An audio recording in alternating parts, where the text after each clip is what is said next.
I stood outside my son's penthouse door, holding hot beef stew after my fourth job of the day. For 3 years, I had worked 5 jobs, sending him every spare dollar because he claimed debt was destroying him. Then I heard laughter inside.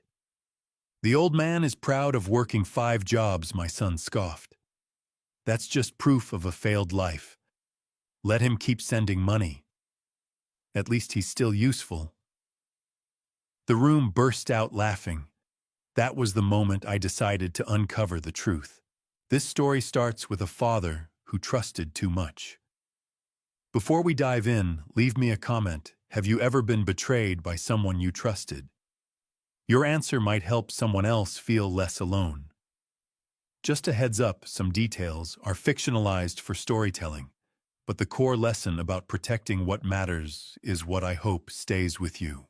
I stand outside my son's door at 7:30 on a Monday night, holding a container of home-cooked stew, and through the expensive mahogany, I hear him call me a deadbeat old bastard. My name is Herbert Stone, and at 67 years old, I have learned that a man's greatest mistake is confusing love with usefulness. Let me back up. This morning started the way every morning has started for 3 years, 4:15 a.m., pitch dark, my body waking before the alarm because muscle memory runs deeper than exhaustion. I rolled out of bed in my modest 2-bedroom house in Squirrel Hill, where houses sag gently into their foundations and nobody asks questions. My knees cracked. My back screamed. I ignored both. Before leaving the bedroom, I paused at the nightstand.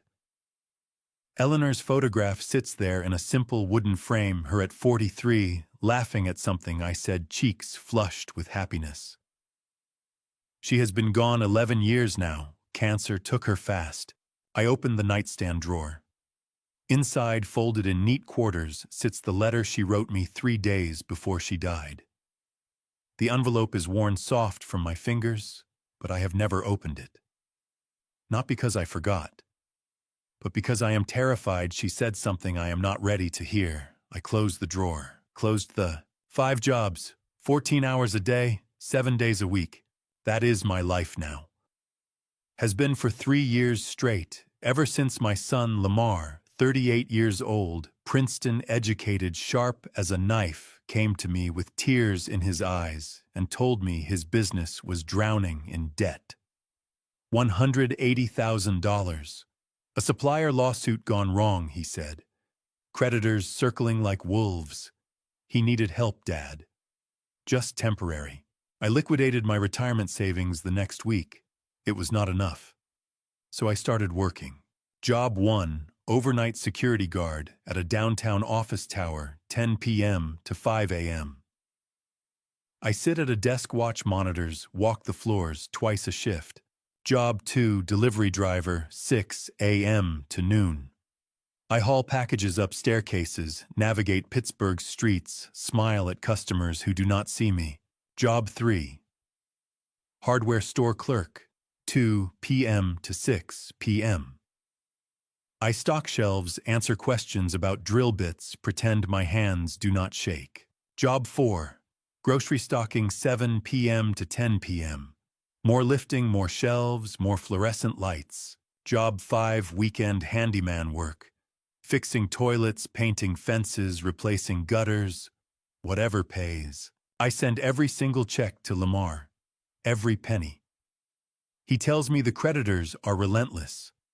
I believe him because he is my son, and a father's job is to believe. 3 years. When did I last sleep past sunrise? When did I last wake without my spine grinding like rusted gears? When did I last sit down to a meal that was not eaten standing over a sink? I cannot remember, but I do it. Because Lamar is all I have left. Eleanor is gone. Our daughter died in childbirth at 19.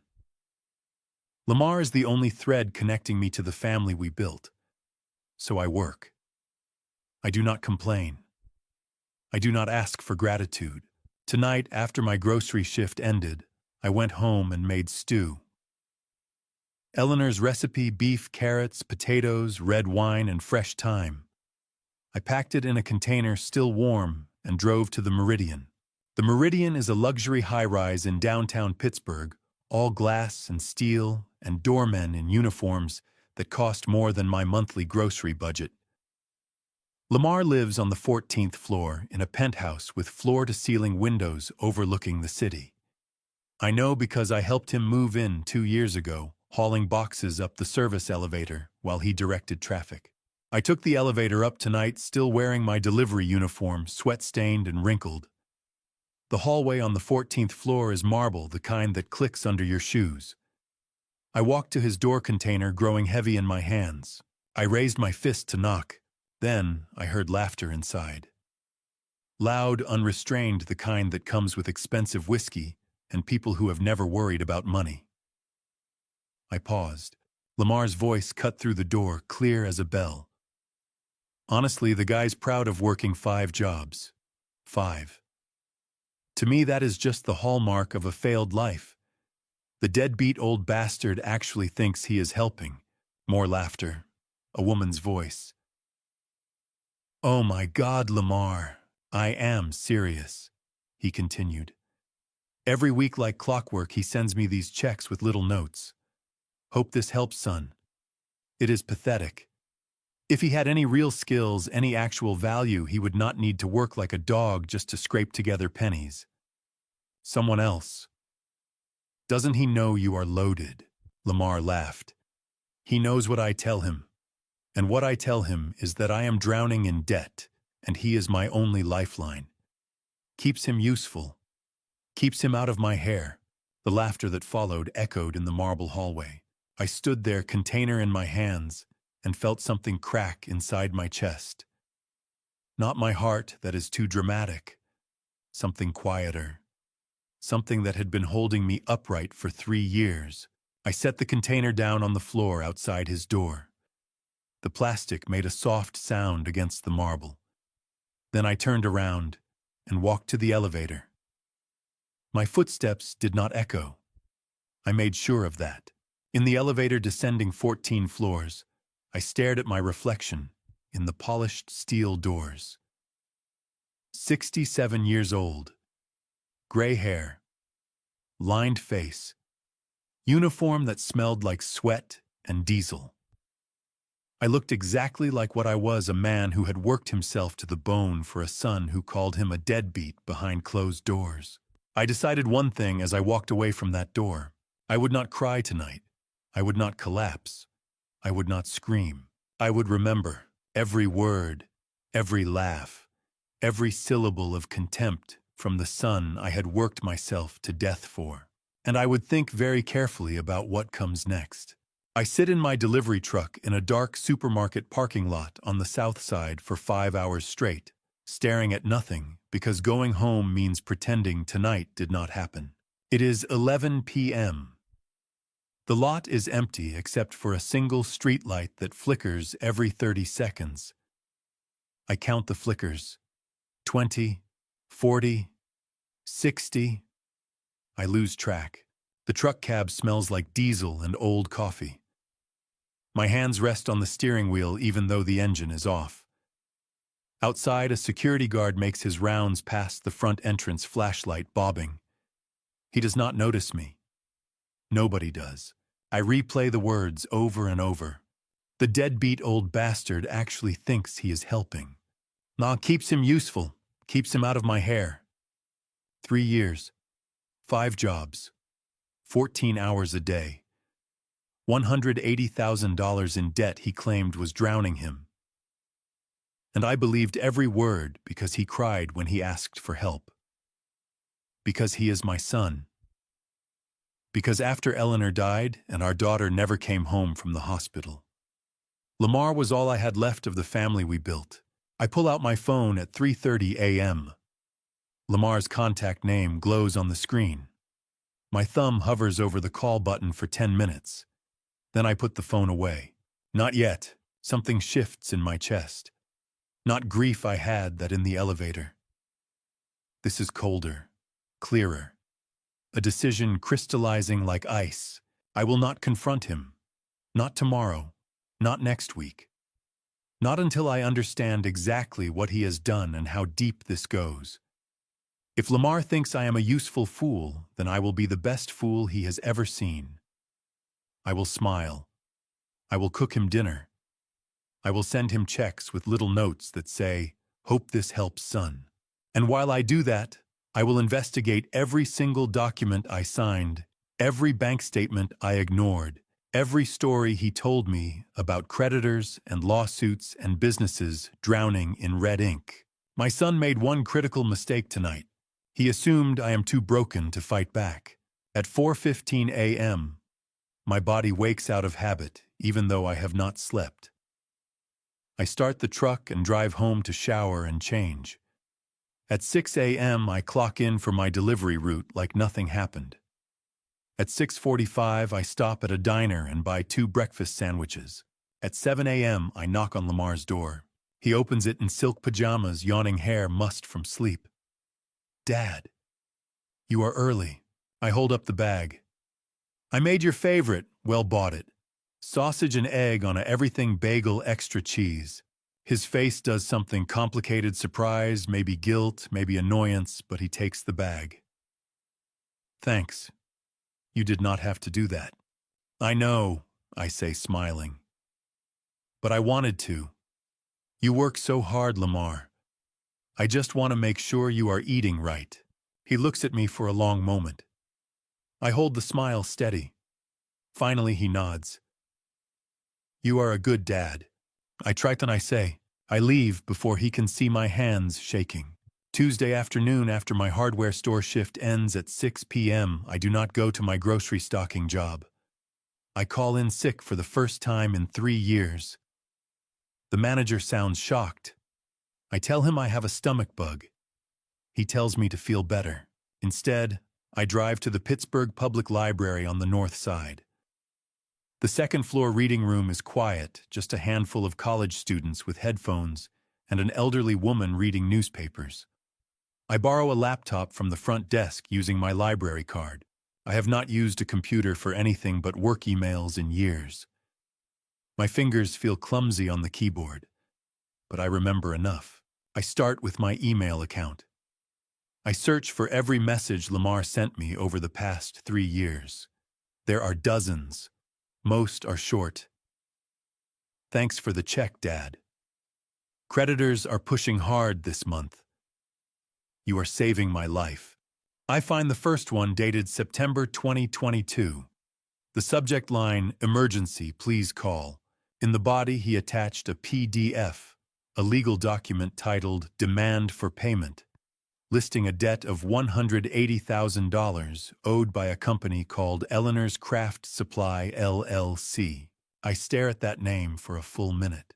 Eleanor's Craft Supply, LLC. I set that company up for my wife in 2009.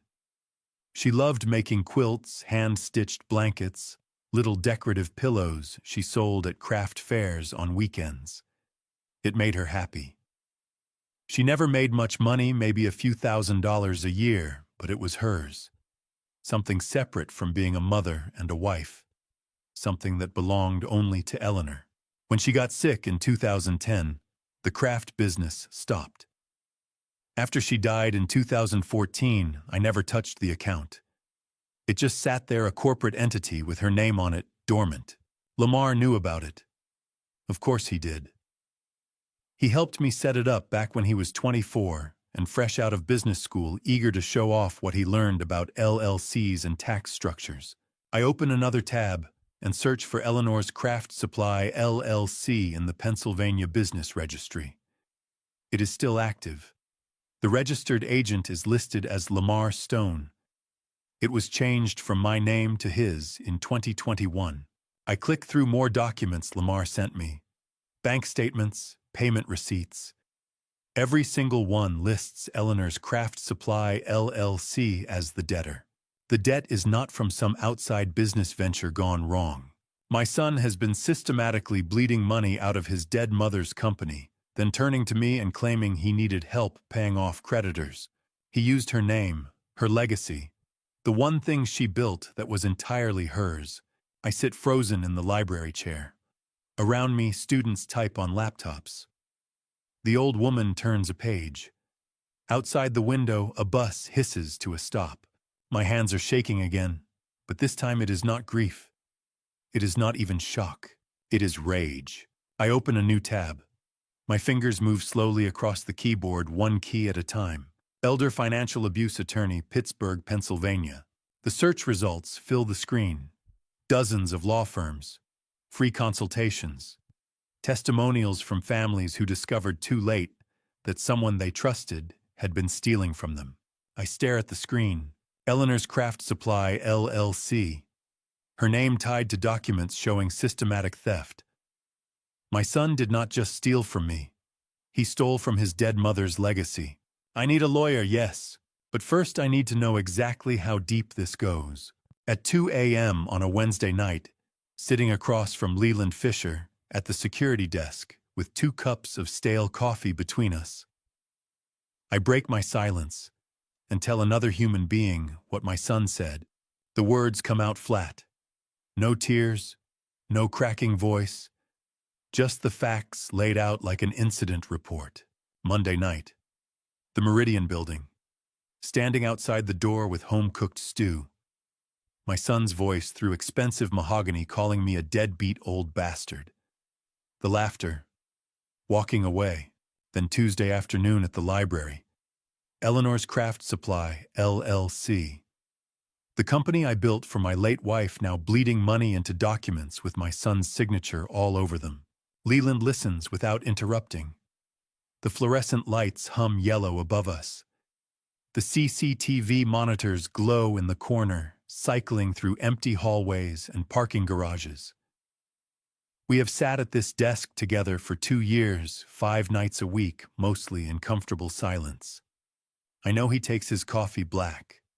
I know he reads westerns during the slow hours. I know he has a daughter in Colorado he does not talk to. But I never knew what he did before this. When I finish, Leland sets his coffee down carefully. The ceramic cup clicks against the metal desk. He says he is the only person who calls me that short for Raymond, my middle name. Before I ended up in this uniform, I spent 22 years as a corporate insurance fraud investigator. I stare at him. Leland Fisher, 64 years old with silver hair and eyes sharp as razors behind wire-rimmed glasses, leans back in his chair. What you just described, that is not a family matter. That is a criminal offense. Elder financial exploitation, corporate identity theft, fraud. If your son used your late wife's business entity to fabricate debt and extract money from you under false pretenses, he committed multiple felonies. The words hit me like cold water. Well, I spent 2 decades hunting people who do exactly what your son is doing. Leland continues. They find a vulnerable target, usually family, usually someone who trusts them, and they bleed them dry while making it look legitimate on paper. I am not vulnerable, I say quietly. No. Leland agrees. You are not. But your son thinks you are. That is his first mistake. He leans forward, elbows on the desk. Do you want me to help you? I look at this man I have sat beside for 2 years, drinking stale coffee at 2 a.m., watching silent monitors. How many nights have we been here together, each carrying our own weights, never speaking them aloud? Help me how? Leland smiles for the first time that night. It is not a warm smile. It is the smile of a hunter who just picked up a scent. The right way. Friday afternoon. I sit in the passenger seat of Leland's sedan, parked 3 blocks from the building where I work my office cleaning shift. Rain hammers the roof. The windows fog with our breath. Leland has papers spread across the dashboard, bank statements I pulled from my files, receipts, copies of documents Lamar sent me over the past 3 years. He works through them methodically, a reading lamp clipped to the sun visor casting harsh light across the pages. Here, he says, tapping a bank statement. September 2024. You sent Lamar $2,800. It cleared your account on the 15th. I nod. I remember. He said the creditors were threatening legal action. Leland pulls out another sheet. Same month. Joint account your son opened in his name and yours back in 2022. You gave him signature authority. Yes. He said it would make transferring funds easier. I say. Right. On September 17th, 2 days after your check cleared a withdrawal. $9,800. Payee luxury timepieces of Pittsburgh.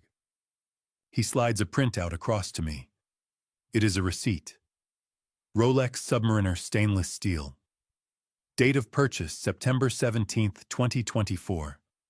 Total $9,800. October. Leland continues pulling another document. You sent him $3,000. On October 9th, Mercedes-Benz of Pittsburgh. Lease agreement. AMG model. $1,400 per month. Another paper. November. You sent $2,500. Capitol Grill Pittsburgh reservation for 6 people. $1,200. He keeps going. Each month for the past 3 years, my checks arrive. Days later, money flows out of the joint account into luxury purchases. Watches, cars. Restaurants I could not afford to walk past. The rain hammers the sedan roof.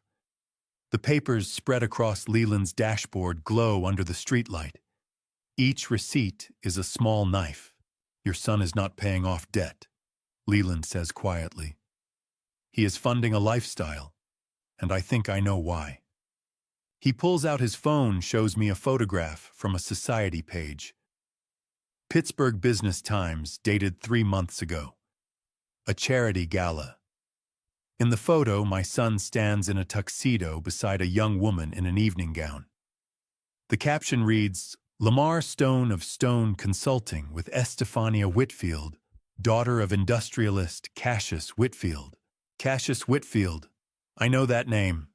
Everyone in Pittsburgh does. Billionaire, real estate, energy sector, one of the wealthiest men in Pennsylvania. Your son is desperately performing for his wealthy in-laws, Leland says. The Rolex, the Mercedes, the expensive dinners.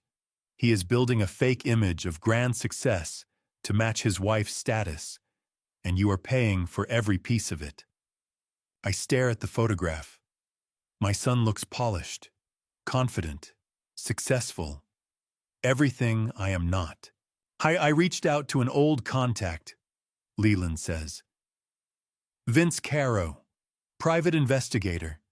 He worked with me on insurance fraud cases for 15 years. He is discreet, thorough, and he owes me a favor. If there is more your son is hiding, and I guarantee you there is, Vince will find it. I look out the rain-slicked window at the gray Pittsburgh street. 3 years. 5 jobs. Every penny I scraped together going toward Rolex watches and luxury car leases so my son could impress a woman whose father probably makes more in an hour than I make in a year. Where do we start? I ask. Leland folds the financial analysis and sets it on the dashboard between us. His expression is calm, cold, professional. We start with a shadow, he says. On Saturday morning, my neighbor Viola Lockwood meets me on her porch, holding a photograph of a license plate, and says, "A man came by last week, asking if I thought you were still capable of making your own decisions. The surveillance started that Friday." Vince Caro began following my son through Pittsburgh. But Viola's words tell me surveillance is not just Leland's idea, it is already happening to me. Viola Lockwood, 71. My neighbor of 30 years stands on her porch in a cardigan despite the mild September morning. She misses nothing. I know this because in 3 decades she has reported every suspicious car, every broken streetlight, every stray dog that wanders our Squirrel Hill block. What man, I ask? Or last Tuesday, she says. Around 10 in the morning. Knocked on my door, showed me some kind of identification card too fast for me to read properly. Said he was a social worker conducting wellness checks on elderly residents. My stomach tightens. He asked questions. Viola continues. Does Herbert Stone forget things? Does he drive alone safely? Does he cook for himself? Or does he seem confused? Can he manage his own finances? Viola's porch smells like autumn chrysanthemums. Her hands shake slightly as she holds out the photograph, a license plate clearly visible, taken from her front window. She has protected me without even knowing the war had started. Should I told him. Viola says, voice firm, that Herbert Stone is sharper than I am and that he should get off my porch before I called the police. I take the photograph, Pennsylvania plate.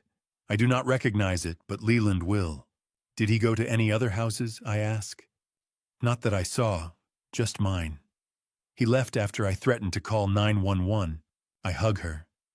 She smells like lavender soap and old books. Thank you, Viola.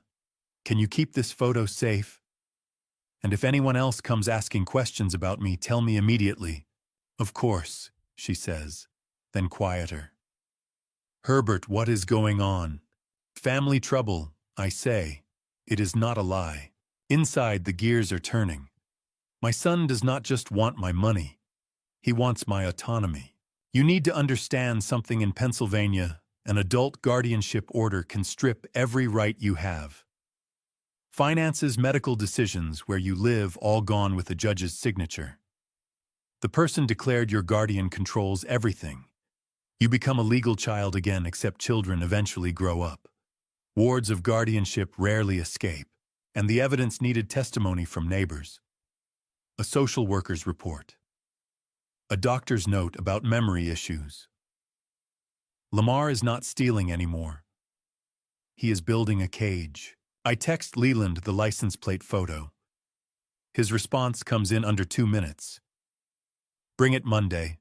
Vince is delivering his first report. Monday evening, I sit in Leland's apartment, a small one-bedroom in Bloomfield, with bookshelves lining every wall and a kitchen table covered in manila folders. Vince Caro is already there when I arrive. Vince, mid-50s, compact, build the kind of man you would not notice in a crowd, which I suppose is the point. He spent 15 years working corporate fraud cases with Leland. Now he runs his own investigation firm specializing in what he calls personal misconduct research. He has been following my son for 5 days. Your boy does not have a job, Vince says, sliding photos across the table. Not a real one. Stone Consulting is a shell. No clients, no office, just a registered business name and a website. The photos show Lamar at various Pittsburgh locations, leaving his Meridian building at 10 a.m. in athleisure wear, entering a high-end gym downtown, sitting at outdoor bistro tables with wine glasses and small plates that probably cost $80 to $150 each. Structutrice. Luxury gym membership, Vince continues. $200 a month. Eats out twice a day, never the same place, always upscale. Afternoons, he often stops by the Whitfield Group headquarters on Liberty Avenue, putting on a massive show of being a high-flying businessman for his wife's powerful family. He's trying desperately to maintain a billionaire lifestyle to match her elite social standing. He is performing for them, I say. Obsessively. Vince agrees. But that is not the interesting part. He pulls out another set of photos. My son entering a building downtown. The brass plaque beside the door reads, Morrison and Webb Legal. 3 visits in 2 weeks, Vince says. Tuesday the 9th, Thursday the 18th, and this morning, Monday the 22nd. Each appointment lasted between 90 minutes and 2 hours. Leland leans forward. Morrison and Webb specialize in one-thing estate and guardianship litigation. They are not the firm you hire to draft a will or handle a simple contract. They are the firm you hire when you want to take legal control of someone's life. The photographs sit on the table between us. My son in his expensive clothes walking into a law office that exists to strip people of their autonomy. The license plate Viola photographed. Leland says, sliding another document across. Registered to Apex Wellness Services. It is a front company. They provide independent assessments for guardianship cases. Pay them $1,500. They will visit your target's neighbors, doctors, anyone you want, and write a report that says whatever you need it to say. 3 appointments with a guardianship shark in 2 weeks. Leland continues. Hiring fake social workers to build false testimony. This is not research, Ray. This is an ambush. I stare at the photos of my son entering that law office. Each one dated and time-stamped. Evidence that he is planning to lock me away. How much time do we have before he files, I ask. Vince and Leland exchange a look. In maybe 6 weeks, Vince says. Maybe less. If he is meeting with Morrison and Webb this frequently, they are finalizing the petition. Once it is filed, you will get a court date. After that, it is a race. A race I could lose, I say. Not if we move first, Leland says quietly. I look at these 2 men, a retired fraud investigator and a private detective sitting in a cramped Bloomfield apartment, helping me fight my own son. What do we do, I ask. Leland taps the Morrison and Webb photo. We find out exactly what they are planning to file, and then we dismantle it piece by piece before it ever sees a courtroom. 6 weeks to stop a guardianship petition. That night, I lie awake calculating options. Legal defense costs money I do not have.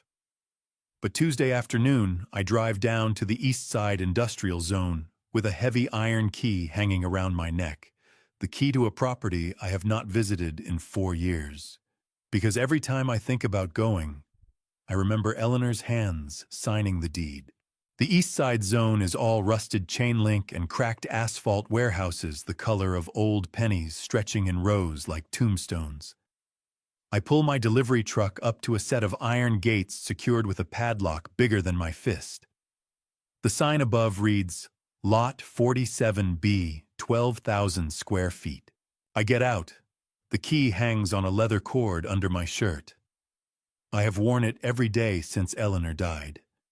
Never took it off. Never told anyone what it unlocks. The padlock clicks open with a heavy sound. The gates screech on rusted hinges. Inside the warehouse stands weathered but solid corrugated steel walls, high ceiling with skylights fogged by years of industrial grime, concrete floor, stained with oil patterns from decades of use. Eleanor bought this property in 2008 with her life savings. $43,000 she had saved from 15 years of craft fairs and quilt sales, every dollar carefully tucked away. She told me it was for the grandchildren later. I did not understand what she meant. We only had Lamar and our daughter was already gone. What grandchildren? But Eleanor was adamant. She signed the deed herself, insisted her name go on the title alone, made me promise I would never sell it unless it was to protect family. The warehouse smells like rust and old rain. The afternoon light cuts through dirty windows in long golden bars. This is Eleanor's cathedral. I walk across the empty floor, footsteps echoing. In the far corner, high on the wall, a small wooden sign still hangs where she put it 13 years ago. Hand-painted letters, Eleanor's for the little ones. I never told Lamar about this place. Not when Eleanor was alive. Not after she died. It was hers. Sacred. The one thing I kept separate from the slow collapse of everything else. My phone buzzes in my pocket. I pull it out. A text message from a number I do not recognize. Pittsburgh area code. Mr. Stone, this is Scott Hargrove Prestige Logistics Corporation. We wish to finalize discussions regarding acquisition of your East Side lot. Our initial buyout offer remains at $4.8 million. Please contact us at your earliest convenience to schedule closing. I read the text once, then again, then a third time. $4.8 million. My legs feel unsteady. I sit down on the concrete floor, back against the wall, phone still glowing in my hand. How did Eleanor know? How did she see 11 years into the future and understand I would need this exact shield? She bought this warehouse when Lamar was 26, fresh out of grad school, still speaking to me like I was a person instead of a resource to extract value from. She bought it when our daughter was already gone, when the idea of grandchildren seemed impossible. But she bought it anyway. For the little ones, she said. I look up at her sign, Eleanor, my wife, dead 11 years, still protecting me from beyond the grave. I stand slowly, legs shaking. I walk to the center of the warehouse and turn in a slow circle. 12,000 square feet of commercial property in an industrial zone that has been quietly gentrifying for a decade. Companies like Prestige Logistics buying up old warehouses to convert into tech offices, logistics hubs, artisan markets. $4.8 million. I have been working 5 jobs 14 hours a day, sending my son every penny I earn so he can buy Rolex watches and lease Mercedes sedans and dine at restaurants where the wine costs more than my weekly grocery budget. And the entire time I have been wearing the key to a fortune around my neck. I text Leland, need to meet, tonight, important. His response comes in seconds. My place, 8 p.m. I lock the warehouse gates behind me. The key goes back under my shirt, heavy against my chest. I drive back through Pittsburgh in a daze, radio off, windows down, September air, cool on my face. Eleanor. She bought this property with quilting money. 15 years of craft fairs. $43,000 that became $4.8 million because she understood something I did not. The future is long, and the people you love will need foundations you build today. I think about the letter in my nightstand, the one I have never opened, the one she wrote 3 days before she died. Maybe it is time, but not yet. First, I need to understand what this warehouse means for the war I am fighting. At 8 p.m., I sit in Leland's apartment. Vince is there too. I tell them about the property, about Eleanor buying it in 2008, about the text message from Prestige Logistics. Leland stares at me for a long moment. Then he starts laughing. Not cruel laughter, relieved laughter. Well, he says, do you understand what you just told me? You own a $4.8 million asset that your son has no idea exists. Eleanor never put it in joint property, I say. Her name was on the deed alone. When she died, it transferred to me through her will. Lamar was copied on the will, but he never read it. He was too busy being important at his new job to care about his mother's estate. This changes everything, Vince says quietly. If Lamar files for guardianship claiming you are financially incapacitated and need protection, you can walk into court and produce proof of a multi-million-dollar asset you have been managing independently for over a decade. It destroys his entire narrative. Leland nods slowly. But we need to be strategic. If we reveal the warehouse too early, Lamar will adjust his approach. We hold this card until the exact right moment. I look at these 2 men helping me. When is the right moment? When he thinks he has already won, Leland says. I drive home that night with the key still warm against my chest. I park in my driveway, sit in the dark truck, and stare at my small house in Squirrel Hill. $4.8 million. Eleanor's voice in my memory. For the little ones. She knew. She had prepared for this long before I ever understood I would need to fight. Eleanor prepared the warehouse for me 13 years before I needed it. But knowing I have leverage does not stop the exhaustion. At 6:30 a.m. on a Wednesday morning in Northside Pittsburgh, 3 years of working 5 jobs finally catches up with me. I trip unloading a heavy crate and hit the pavement hard enough that my delivery partner thinks I am dying. The fog rolls thick through the narrow streets. My hands slip on the crate handle. My knee buckles. The pavement comes up fast and cold. I hear the crack before I feel the pain. My palms scrape concrete. My shoulder takes the impact. The crate tumbles sideways, cardboard splitting. Mr. Stone, Zephyr Perkins, 28. My delivery partner for the past 6 months rushes over. His face is young and terrified. He thinks I am having a heart attack. I'm fine, I say, but my voice comes out wrong. Breathless. You're not fine, Zephyr says. He kneels beside me. Should I call an ambulance? No, just help me up. The pavement is cold and wet. My hands are scraped raw. Zephyr's face hovers above me, genuine concern written across every line. He thinks he is witnessing tragedy. He has no idea he is about to build my son's case. Zephyr helps me to my feet. I lean against the truck, catching my breath.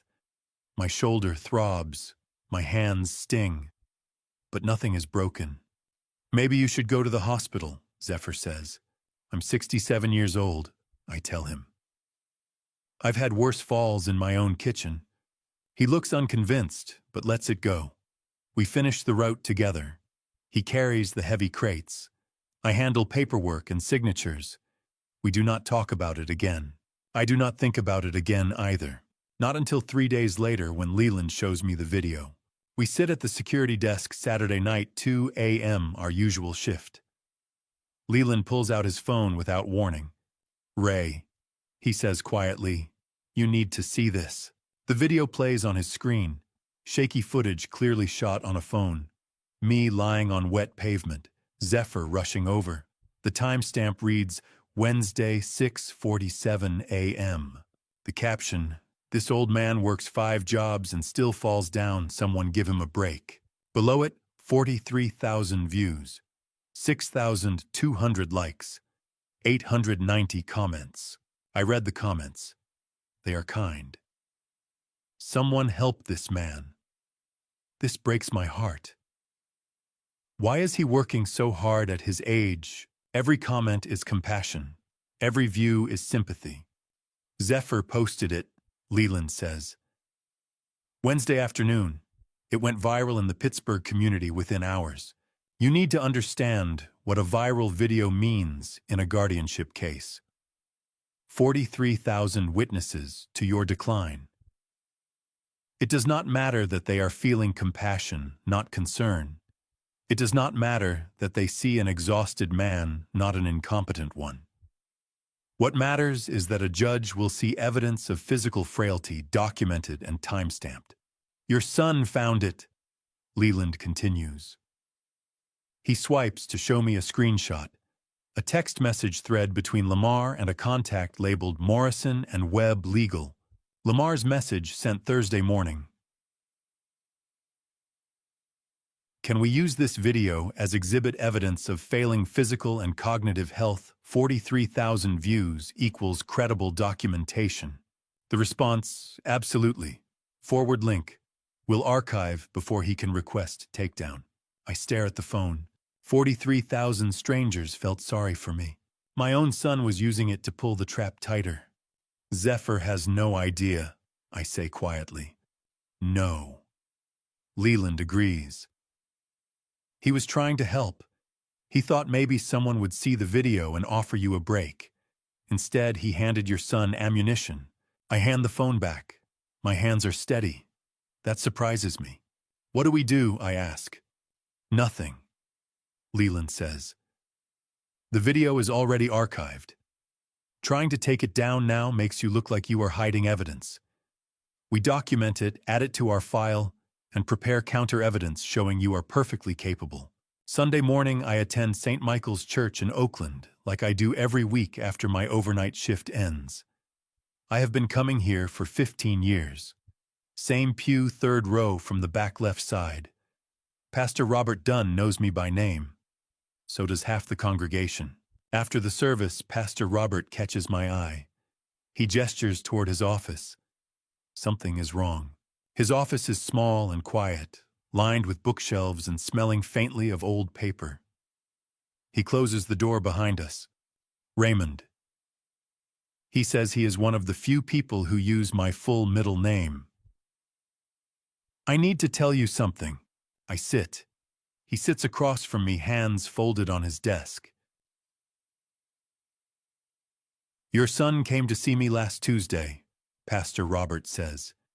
He is 63, gray-haired, calm in the way people who have spent 40 years listening to confessions are calm. He said he was deeply worried about you, said you have been showing signs of confusion, forgetting names, failing to recognize long-time parishioners. My stomach tightens. He asked me, Pastor Robert continues, to sign an affidavit stating that I have personally witnessed your cognitive decline during Sunday services. The air in the small office feels thick. What did you say? I ask. I told him no. Pastor Robert says simply, I told him that you are one of the sharpest men in this congregation, that you remember every prayer and every sermon, and that if he was genuinely concerned about your health, he should speak to you directly instead of approaching your community behind your back. Relief washes over me like cold water. Then I told him to leave my office. Pastor Robert adds, and I am telling you now because your son is building a narrative about you, Raymond, and there is not a shred of truth in it. I sit in silence for a long moment. Do you want me to intervene? Pastor Robert asks. I can call him. I can make it clear that his behavior is unacceptable. No, I say. Act normal. Don't let Lamar know we spoke. If this goes to court, I need you as a witness, not as someone he can claim is biased against him. Pastor Robert nods slowly. When the time comes, I will be there, he promises. I drive home that afternoon, thinking about evidence and narratives.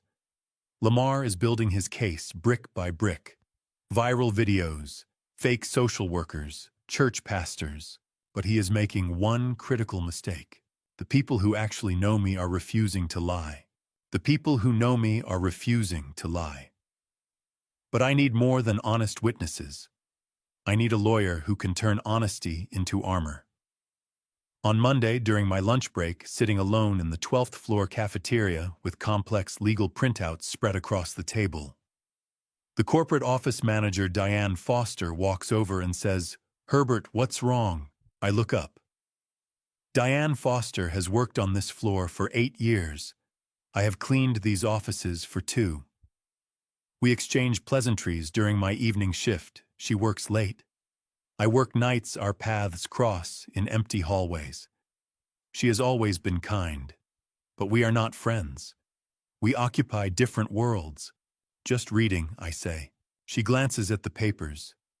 I see her eyes track the headers. Pennsylvania Guardianship Code. Elder Financial Exploitation. Morrison and Webb Legal. Herbert, she says quietly, sitting down across from me without asking. I've seen you reading those papers for 3 days now. What's wrong?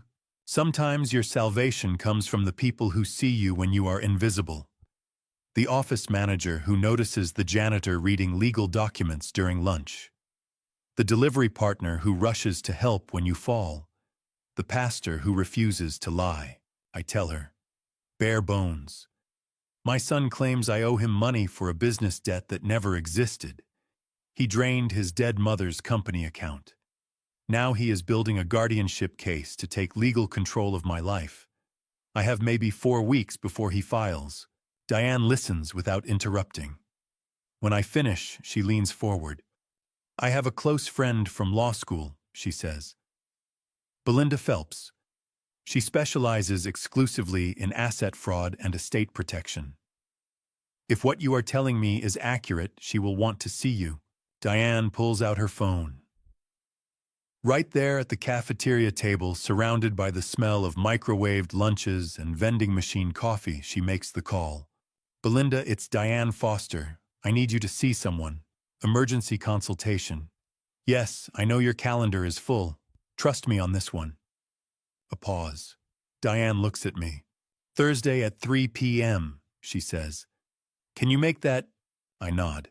He'll be there, Diane says into the phone. She hangs up, writes an address on a napkin, slides it across to me. 18th floor Grant Street.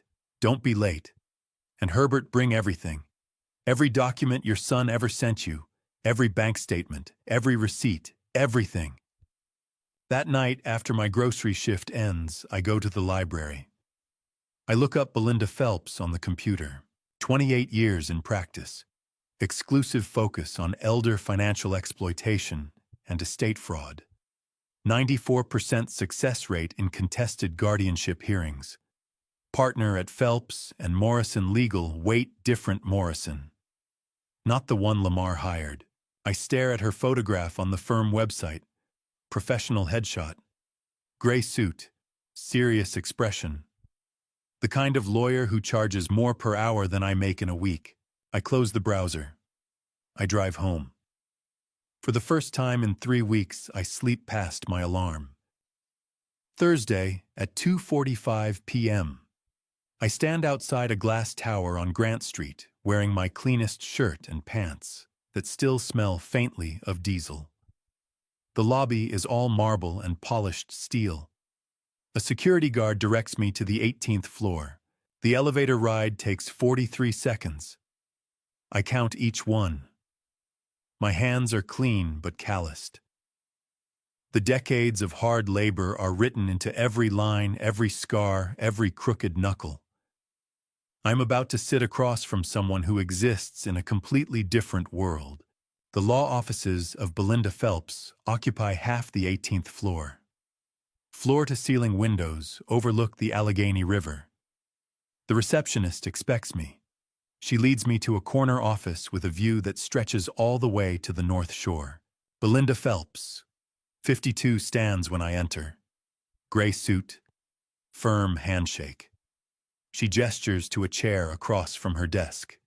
"Mr. Stone," she says, "Diane told me you have a complicated situation. Start from the beginning. Take as much time as you need. I talk for 45 minutes straight. Eleanor's death. Lamar's debt claim. 3 years of working 5 jobs. The discovery at the library. Eleanor's Craft Supply, LLC. The fake social workers. The viral video. Pastor Robert's warning. The warehouse property worth millions that Lamar does not know exists." Belinda listens without interrupting once. She takes notes on a yellow legal pad. Her pen moves steadily across the page. When I finish, she sets the pen down flat on the desk. The silence stretches for 10 seconds. "Mr. Stone." She finally says, "What you have described constitutes at least 4 distinct state and federal felony offenses. Corporate identity theft, elder financial exploitation, wire fraud, filing a fraudulent guardianship petition with falsified evidence. Each carries prison time." She leans back in her chair. "We can dismantle this completely," she continues. "But I need you to do something incredibly difficult. Do not change your behavior. Keep working all 5 jobs. Keep bringing him dinner. Keep sending him checks with little notes. Act completely normal. Do not let him know you are preparing for war. Not until I tell you to stop." "And how long?" I ask. "So 4 weeks, she says. "Maybe 5. I need to build an airtight case. When we move decisively. If we tip our hand early, he will adjust his strategy. I need him confident. I need him sloppy." She opens a folder, slides a contract across the desk. "My retainer is $20,000, she says. "But given the value of your warehouse property and the strength of your case, I am willing to work on contingency with a deferred fee structure. You pay nothing up front. If we win, and we will win, my fee comes from the restitution we extract from your son." I stare at the contract. "When do we start?" I ask. "We already have," Belinda says. I walk out of her office at 4 p.m. My warehouse shift starts at 5. I get into my truck, turn the key, and for the first time in a month, I smile. Not because I am relieved, but because I know exactly where the road is leading. Armed with elite legal protection, the war enters its next phase. On Tuesday afternoon, Leland spreads surveillance photographs across his car dashboard and says, "Ray, your son just committed federal forgery, and he was stupid enough to do it in a parking garage where we had eyes on him. We sit in his sedan parked 3 blocks from the building I clean.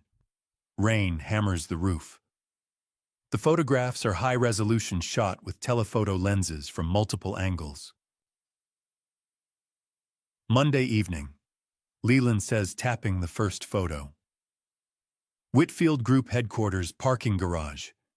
Your son meets his wife Estefania after her executive shift.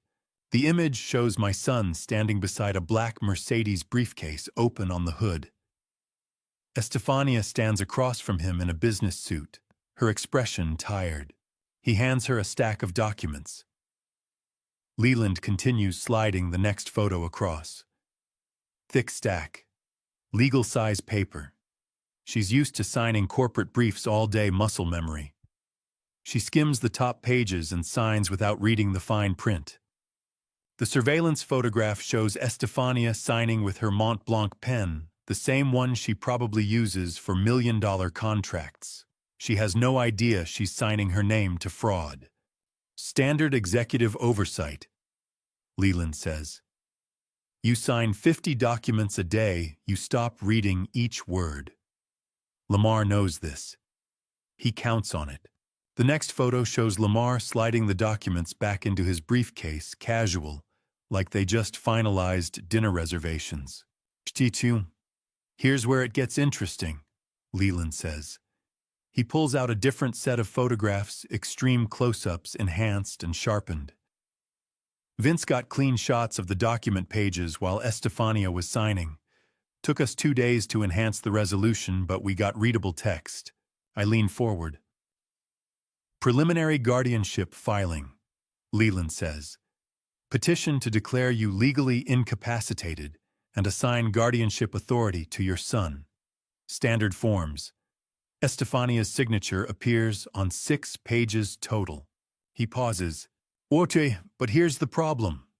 We watched her sign 3 pages, top, middle, bottom of the stack. She never touched the internal documents, yet her signature appears on all 6. He slides a forensic blow-up across the dashboard. 2 signatures side by side. Both say Estefania Whitfield Stone, but they look different. One is smooth, confident. The other is careful, hesitant, the pen strokes slightly uneven. Your son forged his wife's signature on a court filing, Leland says quietly. Do you know what that means, Ray? This isn't just a civil dispute anymore. This is criminal forgery. This is a federal felony threshold. You need to understand, forging a signature on a court document is not like faking a permission slip. It is 18 U.S.C. Section 1001 federal false statements, up to 5 years in prison per count. And Lamar did it 3 times on the same filing. He was so desperate. I say, staring at the clumsy forgeries, he could not even forge her signature well. Desperation makes people sloppy. Leland agrees. And sloppy people leave evidence. He gathers the photographs into a folder, hands it to me. Belinda needs to see these immediately. This changes the entire legal strategy. We are not just defending against a guardianship petition anymore. We are documenting active federal crimes. I take the folder. The rain continues hammering the roof. Through the fogged windows, Pittsburgh looks gray and cold. Does Estefania know, I ask, that he forged her signature? Almost certainly not. She thinks she signed legitimate family support documents. When she finds out the truth, Ray, she is going to be the prosecution's best witness. Friday evening. My warehouse shift in the Strip District is winding down. I am logging the final inventory counts when Marsden Watson, the warehouse manager, calls me into his small glass office. Marsden, 45, built like a linebacker, sits behind his desk and spits his toothpick into the trash can. One sonde section, he says, we need to talk. I sit. Last week, Marsden says, smooth-talking young guy came by the loading docks. Suit and tie. Expensive watch. Asked questions about you. My stomach tightens. Chith. He wanted to know, Marsden continues, if you nod off during shifts, if you miss log entries, If you seem confused about procedures. Told me his dad was getting a bit senile and he was just so worried about your safety out here. Marsden leans back in his chair. I recognized him, he says. From that family photo you showed me 3 years ago. Your son, right, the one who went to Princeton? Yes, I say quietly. Marsden nods. Figured. So I told him Mr. Stone is the most reliable man on my floor. Perfect attendance for 3 years. 0 safety incidents. Best log accuracy in the building. Then I told him to get the hell off my property before I called the cops for trespassing. I stare at him. He asked me if I would sign a statement about your performance. Marsden continues. I said, sure, I will write that statement right now, but I do not think it will say what you want it to say. Marsden pulls a piece of paper from his desk drawer, slides it across. It is a typed letter on warehouse letterhead. To whom it may concern, I read aloud. Herbert Stone has been employed at this facility for 3 years. His work performance is exemplary. He has never shown signs of confusion, memory impairment, or unsafe behavior. Any claims to the contrary are false and defamatory. Signed, Marsden Watson, Warehouse Operations Manager. I look up. Your kid is building a case against you, Marsden says. I do not know why, and I do not need to know. But nobody comes onto my floor and asks me to lie about my people. I fold the letter carefully, put it in my pocket. Thank you, I say. Do not thank me, Marsden says. Just keep showing up on time like you always do. And if your son comes back, I will document that too. I shake Marsden's hand. I do not say much, but my list of witnesses just grew by 1. That night, sitting in Leland's apartment, I lay out everything. The forged signatures, Marsden's refusal to cooperate, Pastor Robert's warning, Viola's photograph of the fake social worker, Diane's referral to Belinda. Your son is making mistakes faster than I can count them, Leland says. Forging his wife's signature, attempting to suborn false witnesses. Each crime compounds the last. And the people he is trying to corrupt are documenting every attempt and calling you instead. How long until he files, I ask. 3 weeks, Leland estimates. Maybe less. But Ray, when he does, we will be ready.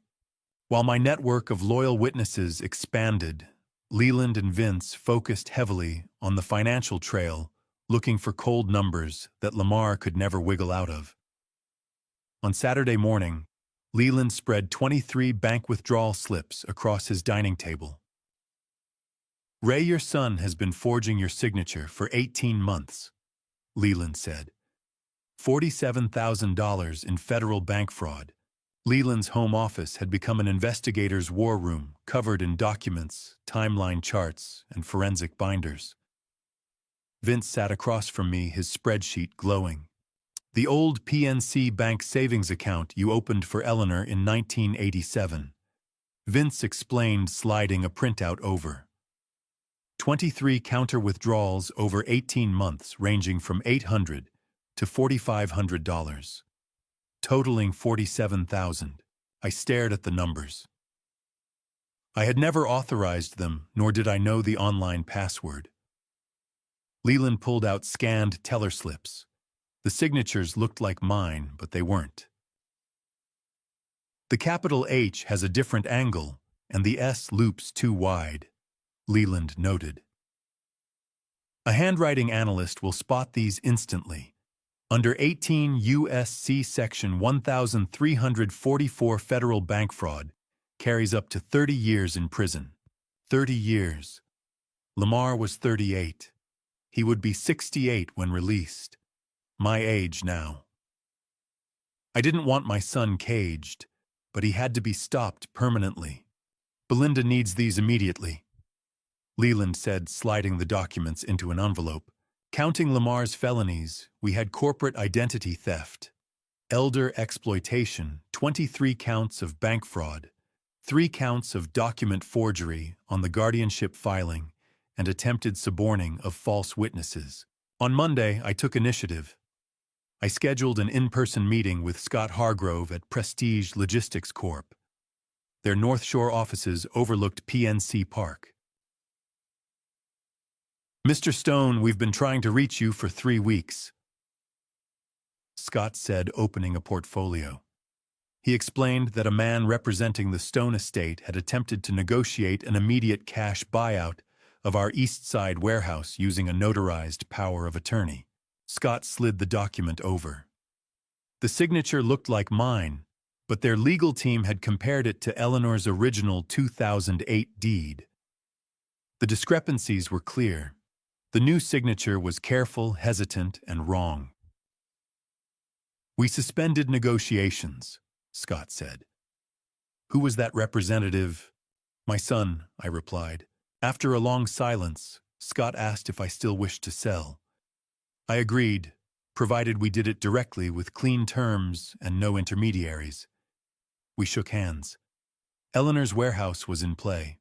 That evening I presented everything to Belinda. She listened, then smiled coldly. "Your son tried to steal a $4.8 million property using a forged document walking straight into a corporate legal team," she said. "He is writing his own indictment." "When do we move?" I asked. "Soon," Belinda answered. "Let him file his guardianship petition. Let him walk into court confident.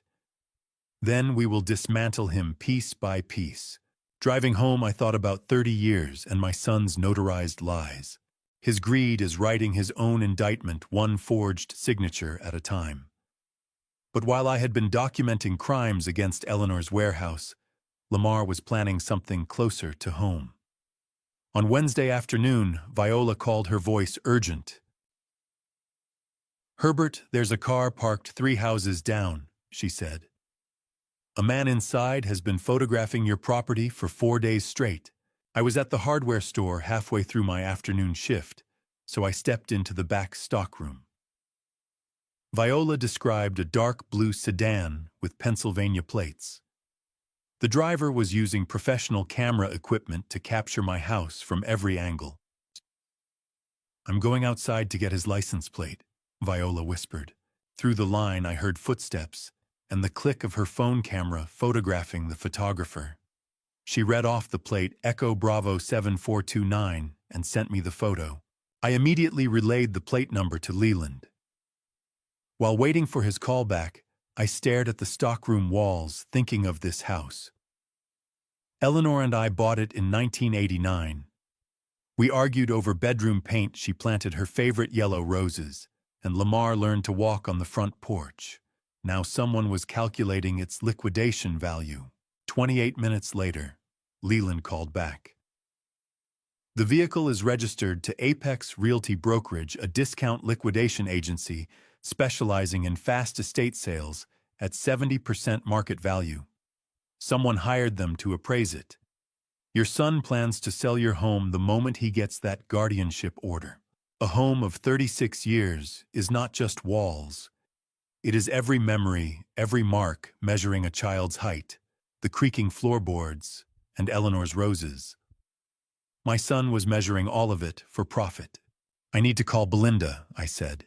Belinda answered on the second ring. When I explained the surveillance, she agreed we had to move faster. "The irrevocable trust documents," Belinda said. "I've been drafting them for 2 weeks. They transfer legal ownership of all assets, the warehouse, your home, your savings, into an irrevocable trust, with you as the lifetime beneficiary. Once executed, those assets are untouchable. Even with guardianship, the trustee controls them, not Lamar." "Who is the trustee?" I asked. "Chandler, your granddaughter. We'll name a professional co-trustee until she turns 18, but the beneficial ownership belongs to her, the way Eleanor intended." We scheduled the signing for Monday morning at 9 o'clock in her office. She requested 2 non-family witnesses, so I chose Leland and Pastor Robert. Belinda reassured me that Vince was monitoring court filings. Lamar hadn't submitted the petition yet. He thought he had time, but he only had 4 days. That night, I drove past the blue sedan. I saw the driver's silhouette in the fading October light. As I walked to my front door, I heard his camera shutter click from 50 feet away. Inside the house smelled of old wood and Eleanor's roses. Standing at the kitchen sink, I knew my hands were steady. 4 days. 4 days to lock my assets before Lamar files. But before I sign legal documents, I need to face the one thing I have been avoiding for 11 years. On Friday night, alone in my bedroom with a single yellow desk lamp, I finally opened the letter Eleanor left me, the quarter-folded piece of paper I have been too afraid to read because I knew it would change everything. The envelope sits in my nightstand drawer, where it has lived since 2014. I have moved it aside 10,000 times to reach other things: spare reading glasses, chapstick, the TV remote. Every time my fingers brush the worn paper, every time I close the drawer, tonight I open it. The paper unfolds in 4 careful creases. Eleanor's handwriting fills both sides in blue ink, elegant but shaky, the tremor from the medications visible in every loop. She wrote this 3 days before she died. I know because the date is at the top, May 17th, 2014. Writes it begins. She is the only person besides Leland who calls me that. I worry about our boy. He has a brilliant mind, sharper than mine ever was, sharper than yours. But he lacks the single most vital trait a human being can possess. He does not value the people who bleed for him. I have watched him these past few years, the way he talks about you when you are not in the room, the way he measures everything in dollars and status. I hoped it was a phase. Young men go through seasons of arrogance. But Ray, I do not think this is a phase. I think this is who he chose to become. My hands shake. The paper trembles in the lamplight. Chayo. The East Side warehouse property. You know, the one, the lot I bought in 2008 with my craft money. You thought I was being foolish, spending our emergency fund on industrial real estate. But Ray, I bought it because I could see the future more clearly than you gave me credit for. That warehouse must belong to a trust for the little ones later. Never let anyone strip them of their future, no matter how convincing the argument sounds. I stop reading. Close my eyes. Breathe.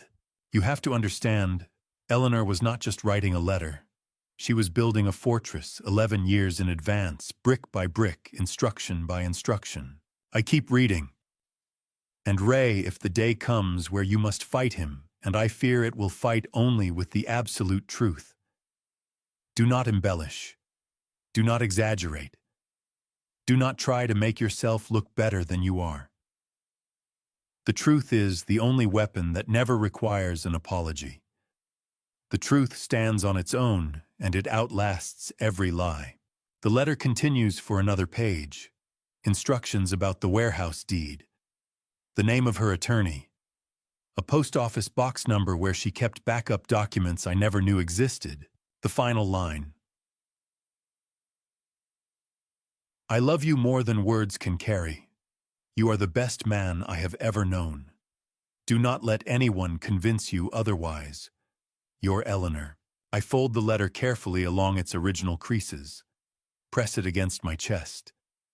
Sit in the dark for hours. She knew. 11 years ago, while Lamar was 27 and freshly minted from business school, Eleanor saw his trajectory. She watched him measure people in spreadsheets. She heard him talk about me like I was a resource to be optimized, and she quietly, methodically left me the exact coordinates of survival. Before I tell you what happened, Monday morning, are you still with me? Comment your honest reaction to Eleanor's letter in one sentence. I want to know if you see what I see. A quick note, the next part includes some dramatized details added for emotional impact, but the core truth stands. If that is not for you, you can stop here. Monday morning, 10 a.m., I sit in Belinda Phelps's office on the 18th floor overlooking the Allegheny River. Belinda slides a document across her desk. Final irrevocable trust agreement, she says. Execution draft. Read every word. Take your time. I read every single clause with methodical precision. It takes 40 minutes. The document transfers every asset I own out of my name and into a closed trust. The warehouse, my home, my savings accounts, everything. The beneficiary Chandler Stone, my 9-year-old granddaughter. The structure is irrevocable, cannot be modified, cannot be revoked, cannot be accessed by anyone including me. I sign on page 12. The notary stamps the sheets immediately. The sound, that solid mechanical thunk, just locked away everything Lamar thought he could take. As of this exact moment, Belinda says Herbert Lamar has absolutely nothing left to steal. Even if he somehow wins a guardianship order, he will have legal authority over you maybe, but not over your property, not over Chandler's inheritance. The trust owns it now. He cannot touch it. Ever. I stand. Shake her hand. Walk out of the high-rise into crisp Pittsburgh autumn air. My phone buzzes. A text message from Lamar. Hey Dad, I need to go over some important health and legacy paperwork with you this weekend. There are some documents that need your signature for estate planning purposes. Can we meet Saturday afternoon? Maybe at your place. I'll bring lunch. I stare at the message. Health and legacy paperwork. Estate planning purposes. He is going to try to get me to sign the guardianship documents, probably buried in a stack of legitimate-looking papers. Sign here, Dad, and here, and here. Just routine stuff. Do not worry about reading it all, except there is nothing left to sign away. The warehouse is gone. Transferred this morning to an irrevocable trust. The house is gone. Same trust. The savings account's every dollar locked beyond his reach as of 10:17 a.m. today. I type back, "Sure, son. Saturday works. See you then." I put my phone away. You are too late, Lamar. The paperwork is already signed. The assets are already gone. And you have no idea. Lamar has no idea the paperwork is signed and the assets are gone. But while he prepares his attack for Saturday, I need to collect the pieces Eleanor left scattered across 11 years. On Tuesday afternoon, I drive to Bethel Park to find Harry Sutton, the man who worked beside me for 23 years in the Pittsburgh steel mills, the man my wife trusted with her final secret. Harry lives in a modest ranch house on a quiet street where American flags hang from every third porch. I have not seen him in 2 years. The steel mills closed in 2003. We drifted after that the way men do when work is the only thread holding them together. I knock. He opens the door, squints at me through thick glasses, then his face breaks into recognition. "Ray," he says. "Jesus, Ray, is that you?" "It's me, Harry." He pulls me into a hug. His hands shake slightly, age, maybe arthritis. 23 years we stood shoulder to shoulder in those mills, breathing steel dust and heat. He kept Eleanor's secret for over a decade without a word. "Come in," he says. "I've been expecting you. You have..." And Eleanor told me to hand something to you only when you absolutely needed it. Harry says, leading me down a narrow hallway to his bedroom. I figure that time is right now.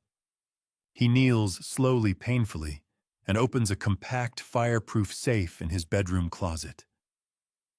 Inside sits a thick, pristine envelope sealed with red wax.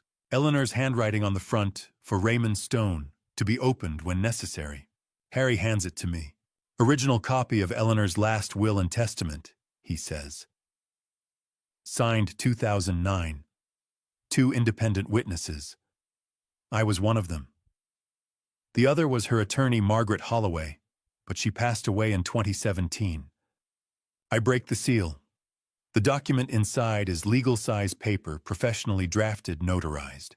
I read the critical paragraph 3 times. I, Eleanor Marie Stone, being of sound mind and body, do hereby bequeath the entirety of my interest in the commercial property located at 847 Industrial Avenue, Pittsburgh, Pennsylvania, 15207, to a protective trust to be established for the benefit of any grandchildren born after my death.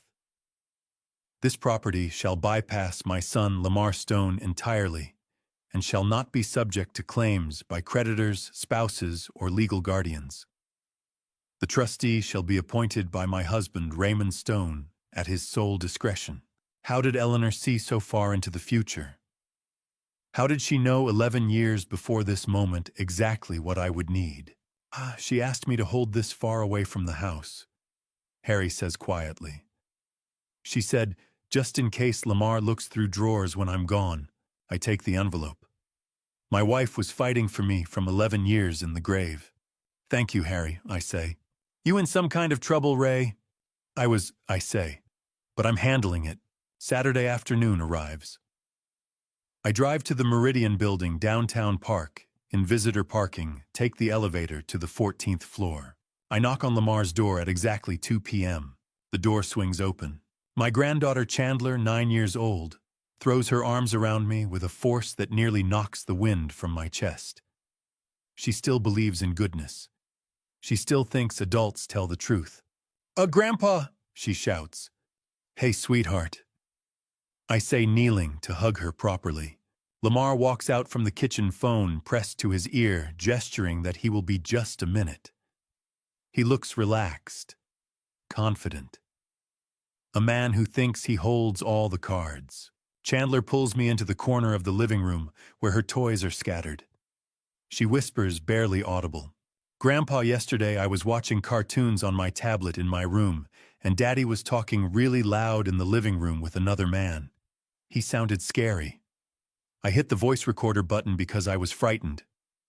I want you to hear it. She hands me her tablet. I slide on the small pink headphones. Lamar's voice fills my ears, unmistakable. Why need to prove the old man lacks independent capacity? The medical assessments we arranged will show progressive cognitive decline. We file the petition 3 weeks from Tuesday, which gives us time to line up all the supporting affidavits. Another voice, older, clinical, Attorney Morrison. And the house appraisal, already done, Lamar says.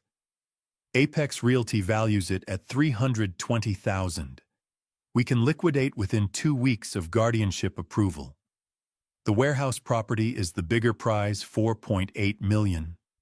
We move that through a shell trust I control, extract the proceeds over 18 months to avoid tax flags. What about the daughter? Chandler. She's 9. Courts don't listen to 9-year-olds. And Estefania will support whatever I say. She trusts me. I keep my face perfectly smooth. No reaction, no tell. I take off the headphones, hug Chandler. You did perfectly, sweetheart, I whisper. Can I keep this recording? She nods. I transfer the audio file to my phone. 43 minutes of Lamar and Morrison planning the entire fraud in explicit detail. Timeline, dollar amounts, strategy. All of it. Lamar walks back into the living room, sliding his phone into his pocket. Oh, you're here, Dad, he says, surprised. Why didn't you ring the bell? I stand slowly, offering a vacant smile. I forgot, I say softly. You know how my memory is lately. Lamar chuckles, completely satisfied. He thinks I am exactly what he told Morrison. I am a declining old man, confused, easy to manipulate. No problem, Dad, he says. Come sit down. I brought lunch. We need to go over some paperwork.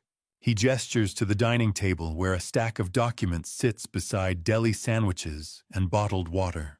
I sit. I eat half a sandwich. I nod and smile while he explains various forms that need my signature for estate planning purposes. I sign nothing. Actually, Lamar. I say after 20 minutes. I'm feeling a bit tired. Can we do this another day? Maybe I should take these home and read them carefully first. Sure, Dad. Lamar says, disappointment flickering across his face. Take your time. No rush. I hug Chandler goodbye. She squeezes me tight. I drive home with the audio file on my phone. That night I send it to Leland, then to Belinda Phelps. I sit in my kitchen with Eleanor's original will on the table and Chandler's recording on my phone. My 9-year-old granddaughter, frightened innocent trying to record a cartoon on her tablet, just handed me the silver bullet that will destroy my son's entire scheme. Chandler's recording gave me 43 minutes of Lamar planning fraud in his own voice. But audio alone is not enough. Courts want paper trails, forensic evidence numbers that do not lie.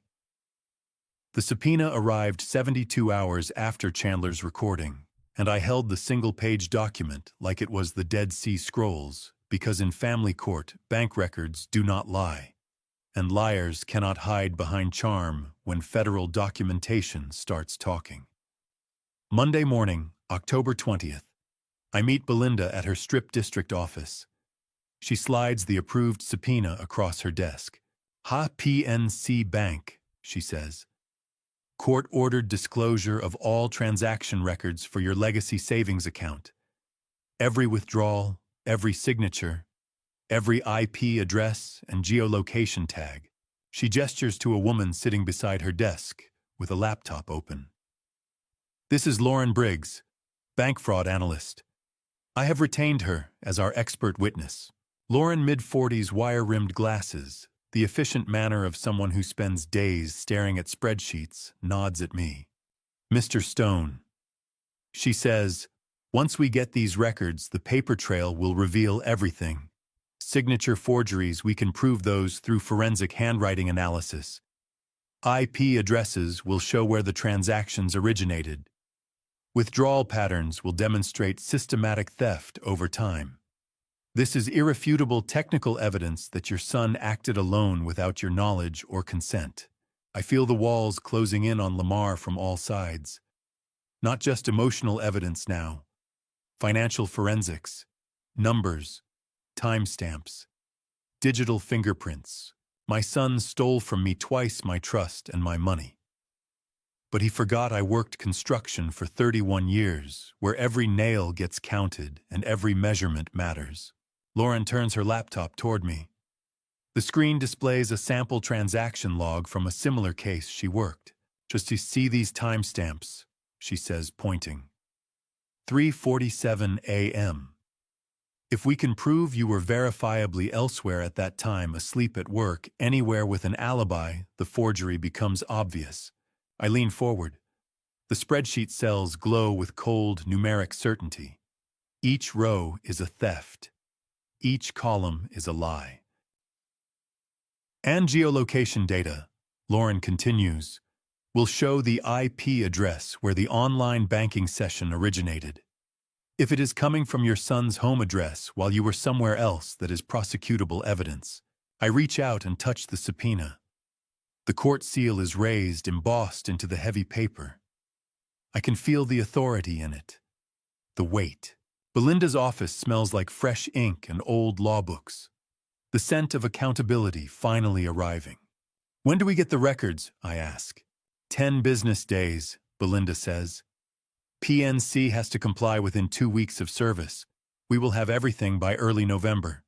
Meanwhile, across town, in a place I have never seen, something else is happening. Cassius Whitfield sits in his penthouse office on the 40th floor of Whitfield Group headquarters, staring at a private investigator's report. He commissioned the background check 3 weeks ago, not because he suspected fraud, not yet, but because he noticed concerning financial patterns in the Whitfield Group division Lamar oversees, small discrepancies, expense reports that did not quite add up. Nothing provable, just off. The investigator's report is thorough. Page 4 contains the detail that changes everything.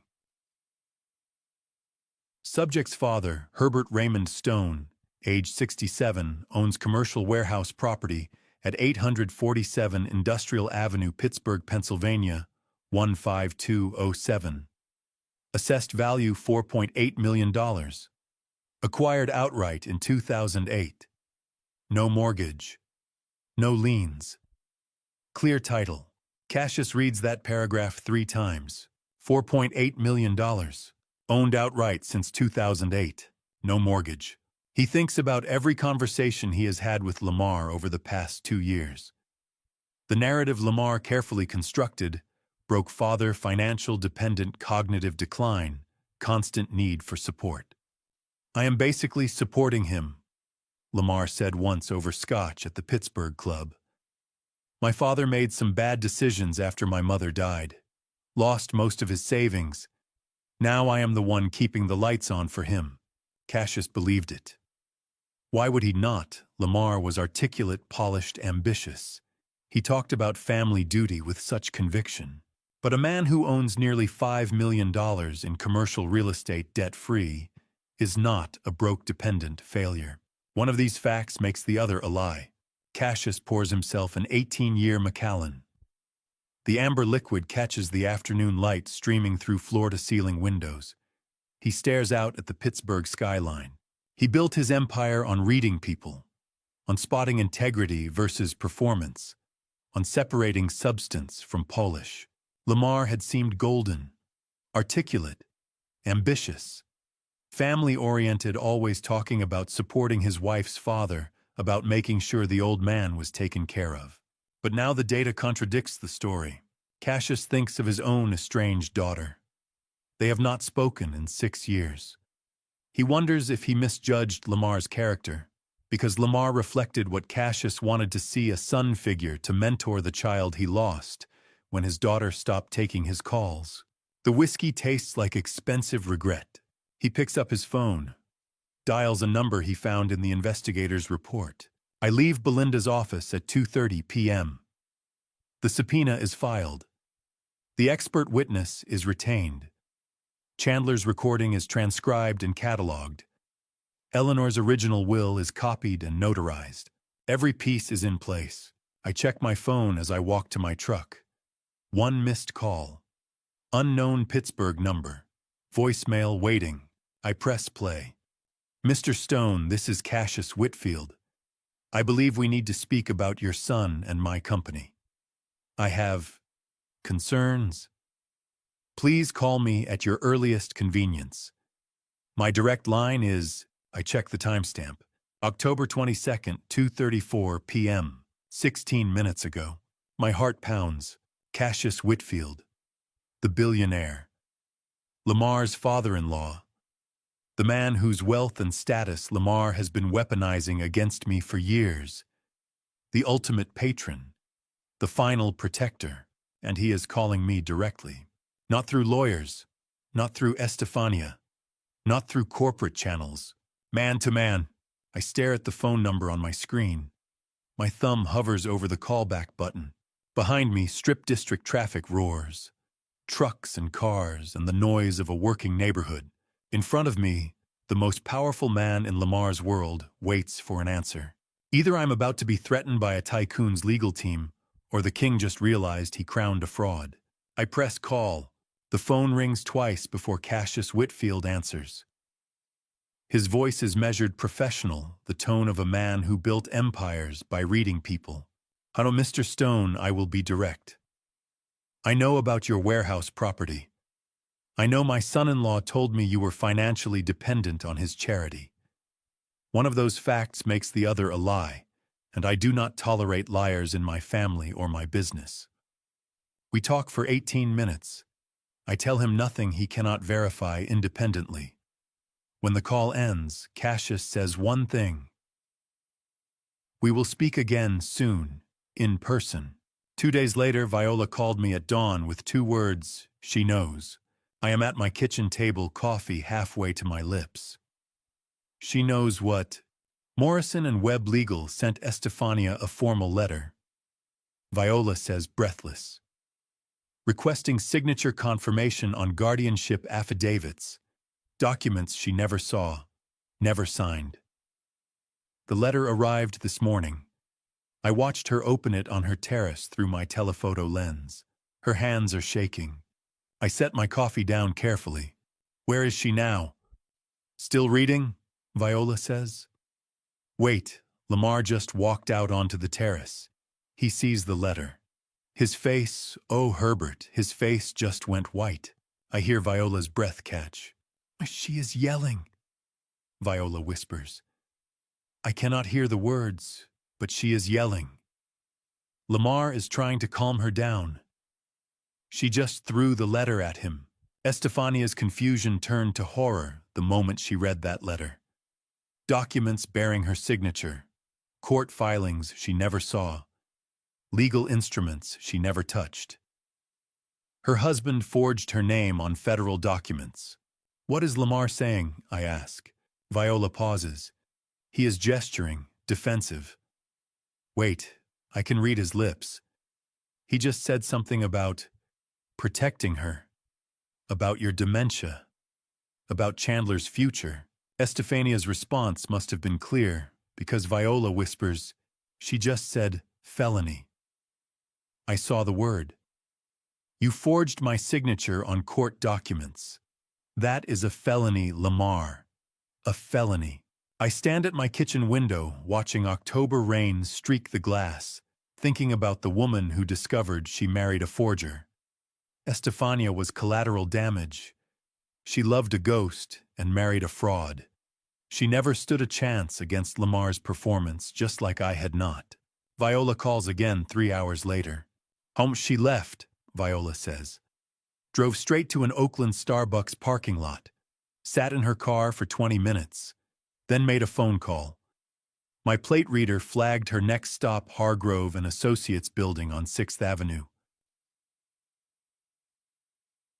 Grove and Associates, I repeat.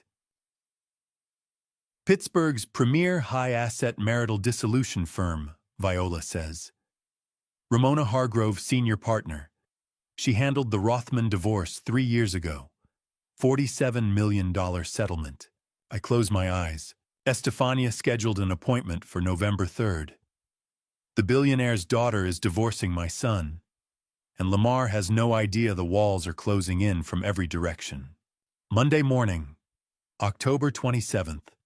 I sit in Prestige Logistics conference room on the North Shore. Floor-to-ceiling windows overlook the Allegheny River. Belinda sits beside me with a leather portfolio full of documents. Scott Brennan, Vice President of Acquisitions, walks in carrying 2 copies of the asset purchase agreement. He is mid-50s gray at the temples, the kind of professional who treats every closing with old-school respect. Mr. Stone, he says, shaking my hand firmly. I have been in commercial real estate for 30 years. I have never seen a cleaner title or a better maintained property. This was a privilege. I sit. Belinda slides the contract toward me. I read every page. It takes 20 minutes. The terms are clear. Sale price $4.8 million. 30% escrow due at signing wired immediately. Remaining balance upon title clearance in 60 days. 30% of $4.8 million is $1.44 million. That money will wire directly into Chandler's irrevocable trust account. Not my name. Not Lamar's reach. Untouchable. I sign on page 17. The wire transfer confirmation appears on Belinda's laptop like a digital fortress wall. $1.44 million. 7 figures. Chandler Stone, sole beneficiary. Numbers that mean Lamar's reach ends here permanently. The wire confirmed, Belinda says quietly.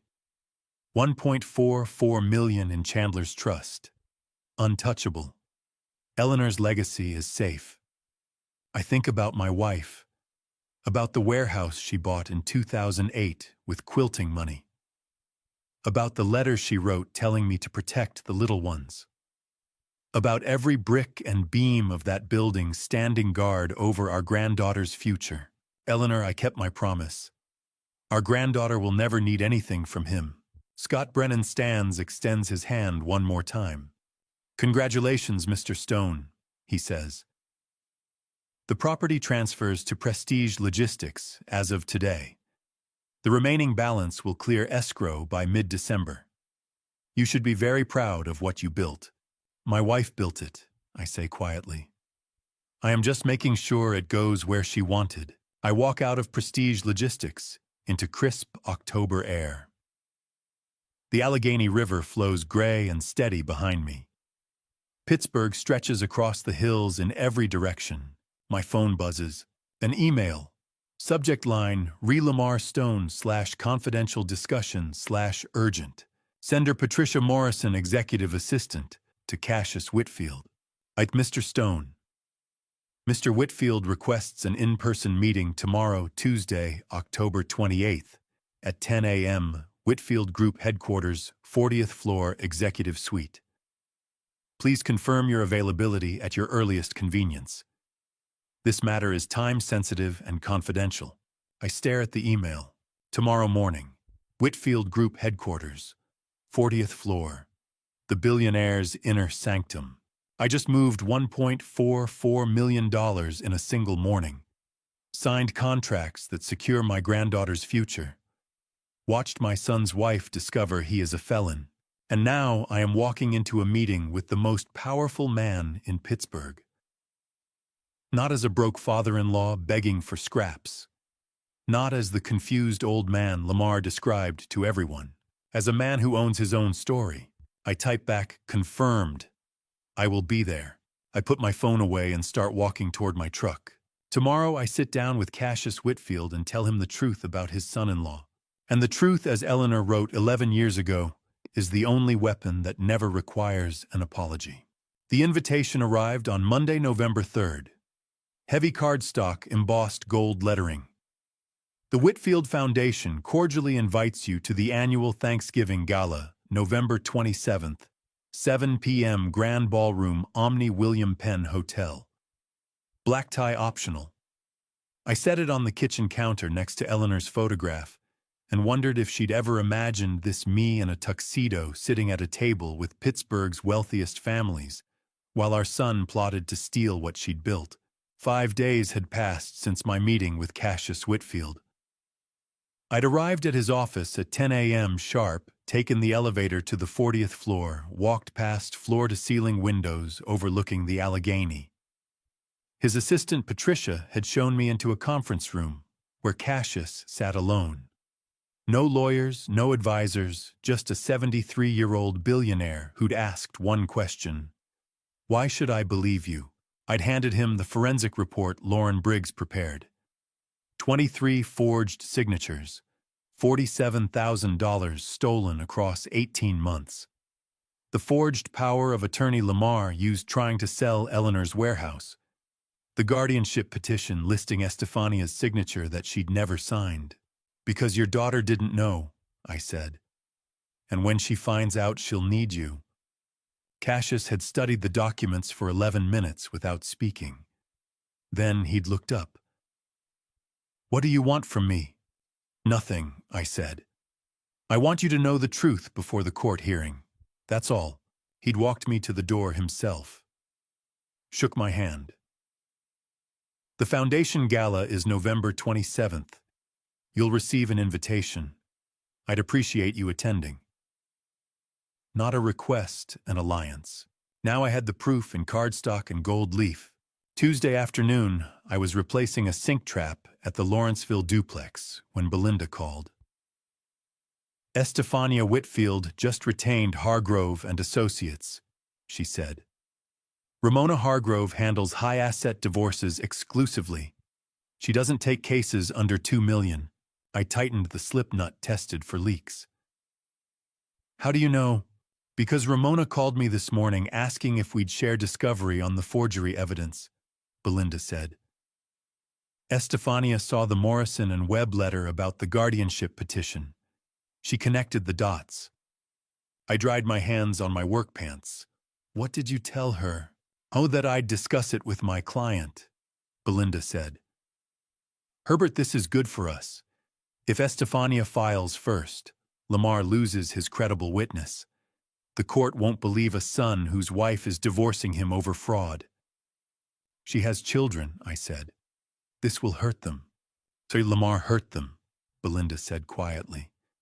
You're just the one who refused to pretend otherwise. Wednesday morning I drove to the south side for my security shift.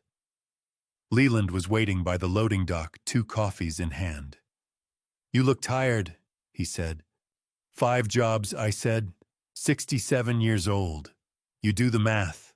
He handed me the coffee. My daughter called yesterday, asked if I knew Herbert Stone. Leland had worked fraud investigation for 32 years before retiring. His daughter was a paralegal at Morrison and Webb. What did you tell her? That you're the most honest man I've ever met, Leland said. And that if your son filed guardianship papers, there's more to the story. He sipped his coffee. She said the petition lists cognitive decline, fall risk, financial mismanagement. She said Lamar's attorney has hospital records, incident reports, witness statements. Weasel, he has a TikTok video of me tripping over a hose, I said. And a warehouse manager who wouldn't lie for him. She also said Estefania came into the office Monday, Leland said. Wanted to see the guardianship file. When she saw her signature on the consent form, she went pale, asked for copies of everything, left without saying a word. I watched a delivery truck back into the bay. She didn't sign it. When I know, Leland said. So does she now. That afternoon, Viola Lockwood called. I need to tell you something, she said.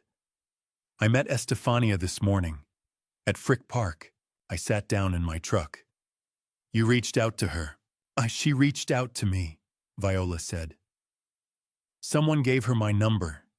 She wanted to know about the fake social worker, about Lamar's visits, about you. Viola's voice softened. Herbert, I told her everything. About the groceries you bought Lamar in college. The car you fixed so he could get to his first job. The tuition you paid when his scholarship didn't cover summer classes. The hospital bills from Eleanor's cancer that you're still paying off. Why, Viola? She didn't know, Viola said. She thought you were wealthy. She thought Lamar supported himself through school. She thought the warehouse was something Eleanor inherited, not something you both built. Viola paused.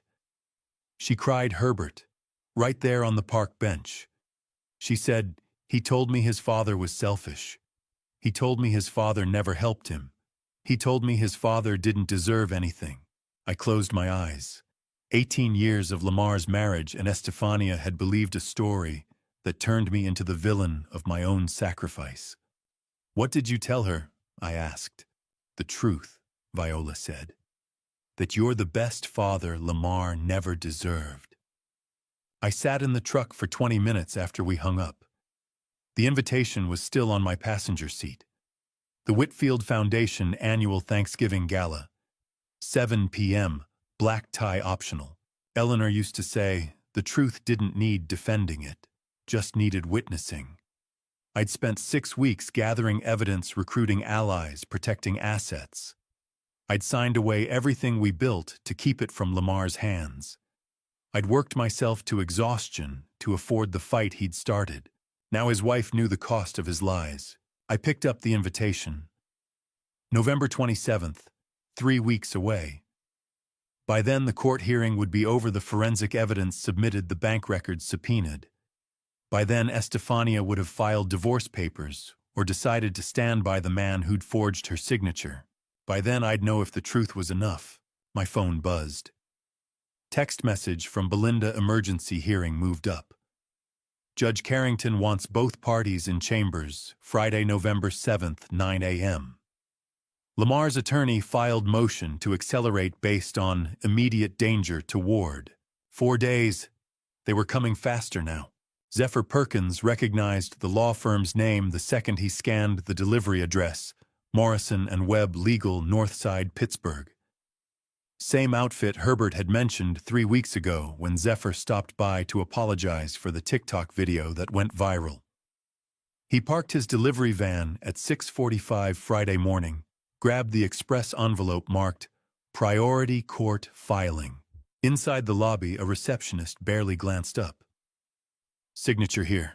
Zephyr signed the tablet, then let his phone slip from his pocket while bending to retrieve it. 2 seconds, camera angled at the delivery ledger open on the counter.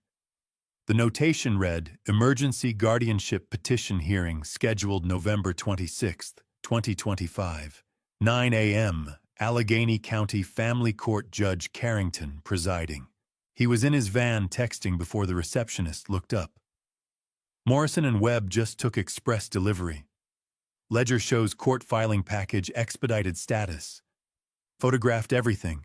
I was replacing a water heater in Bloomfield when my phone buzzed.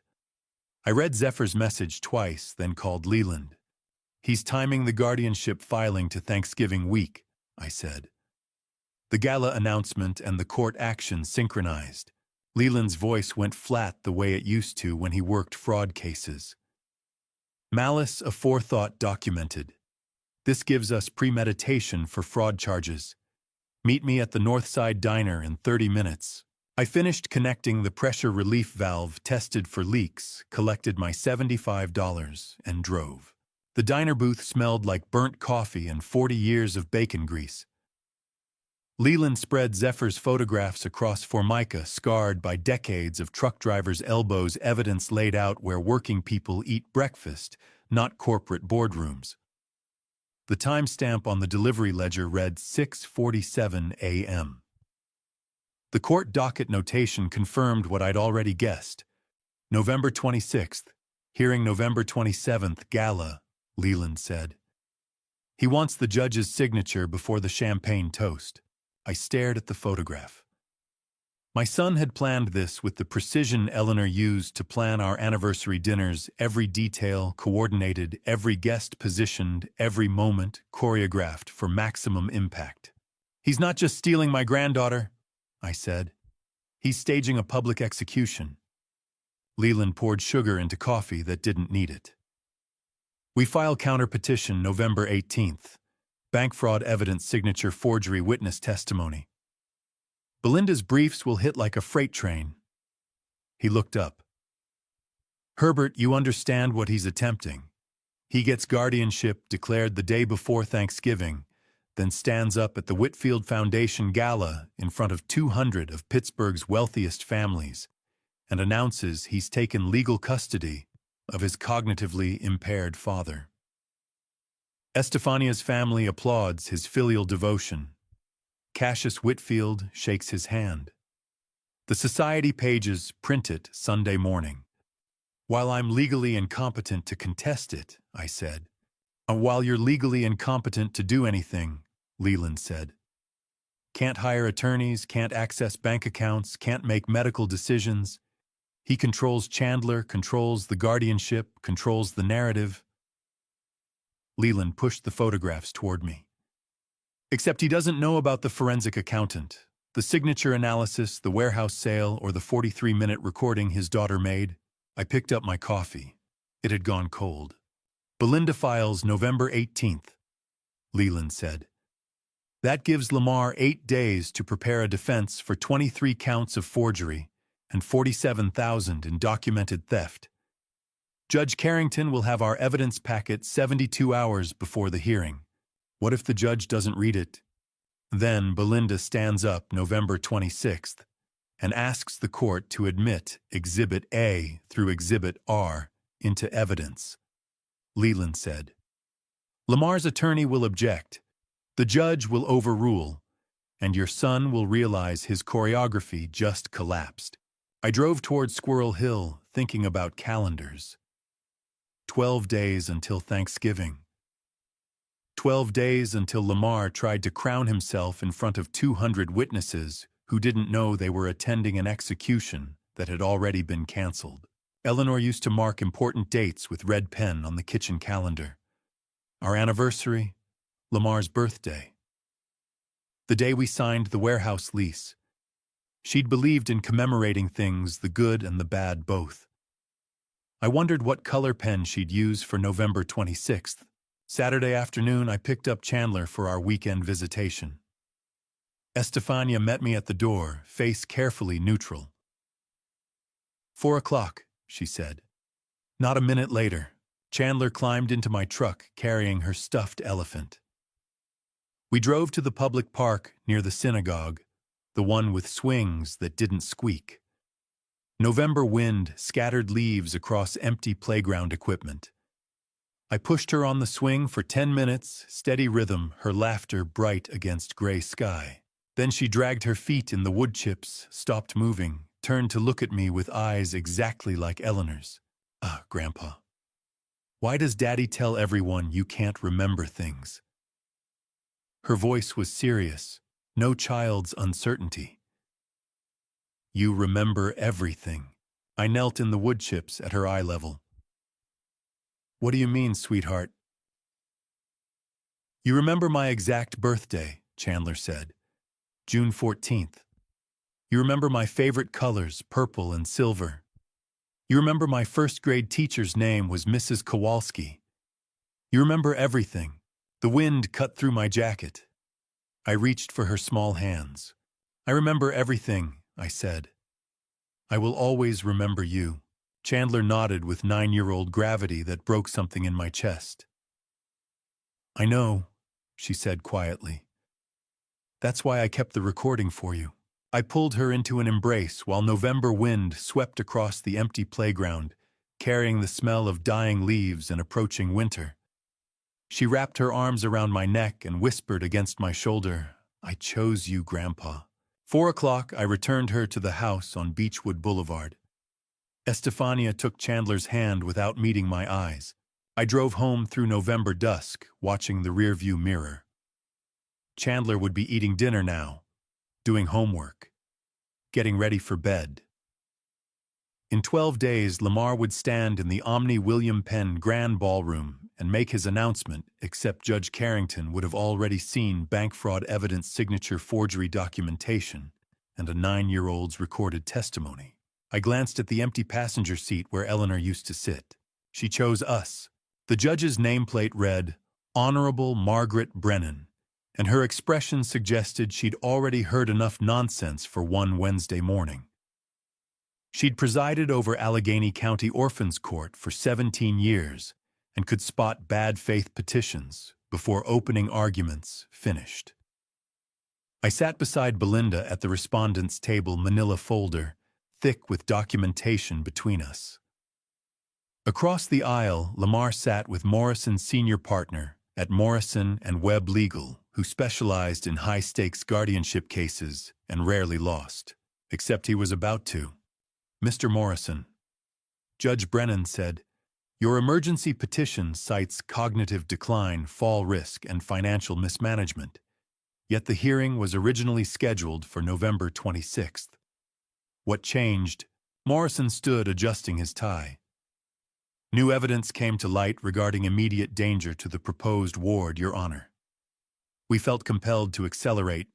Ms. Phelps, Judge Brennan cut him off. Belinda rose with the calm of someone holding 4 aces. Your Honor, the petitioner claims cognitive impairment, while the evidence shows systematic financial fraud. Mr. Stone's mental acuity isn't the question, his son's criminal intent is. She slid the first exhibit across the bench. Neurological evaluation, dated November 10th, signed by Dr. Raymond Cole at Allegheny General. Cognitive function, normal. Memory assessment, excellent. Recommendation, no limitations. The petitioner also claims financial mismanagement, Belinda continued. Yet Mr. Stone maintains perfect credit, pays all obligations on time, and recently executed a sophisticated irrevocable trust protecting his minor granddaughter's inheritance. Exhibit B, credit report pristine. Exhibit C, trust documents notarized and filed. Your Honor, I'd like to call Harry Sutton to testify. Harry had worked alongside me for 23 years in the Pittsburgh steel mills and still met me for coffee every Thursday without fail. He took the witness stand in his good khakis, work-calloused hands, steady on the Bible. Mr. Sutton, how long have you known Herbert Stone? 23 years in the mills, and we've been friends ever since, Harry said. Have you observed any cognitive decline, memory loss, or impaired judgment? Harry looked at Lamar, then at me, then back at Belinda. No, ma'am. Herbert remembers things I forgot I told him. Last Thursday, he reminded me about my grandson's baseball tournament I'd completely spaced on. One more question, Belinda said. Does Mr. Stone require assistance managing his daily affairs? He works 5 jobs, Harry said. I'm retired and I can barely keep up with him. Judge Brennan made a note. Morrison shifted in his seat. Belinda returned to our table, pulled out the forensic analysis. Your Honor, the true motive for this petition isn't protection, it's concealment.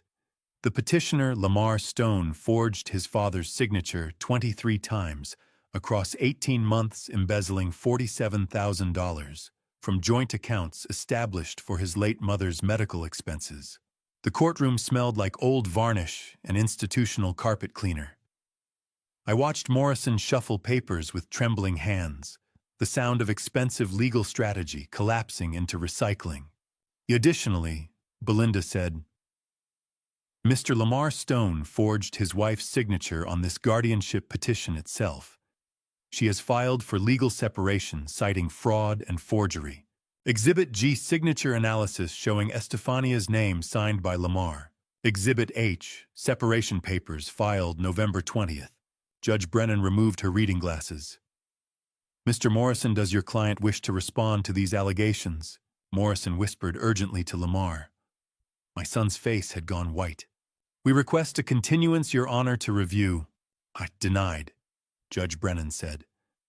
This petition alleges Mr. Herbert Stone poses immediate danger to himself and requires emergency intervention. The evidence shows no cognitive impairment, no financial mismanagement, and substantial documentation of the petitioner's own criminal conduct. She stamped the file. Petition denied with prejudice.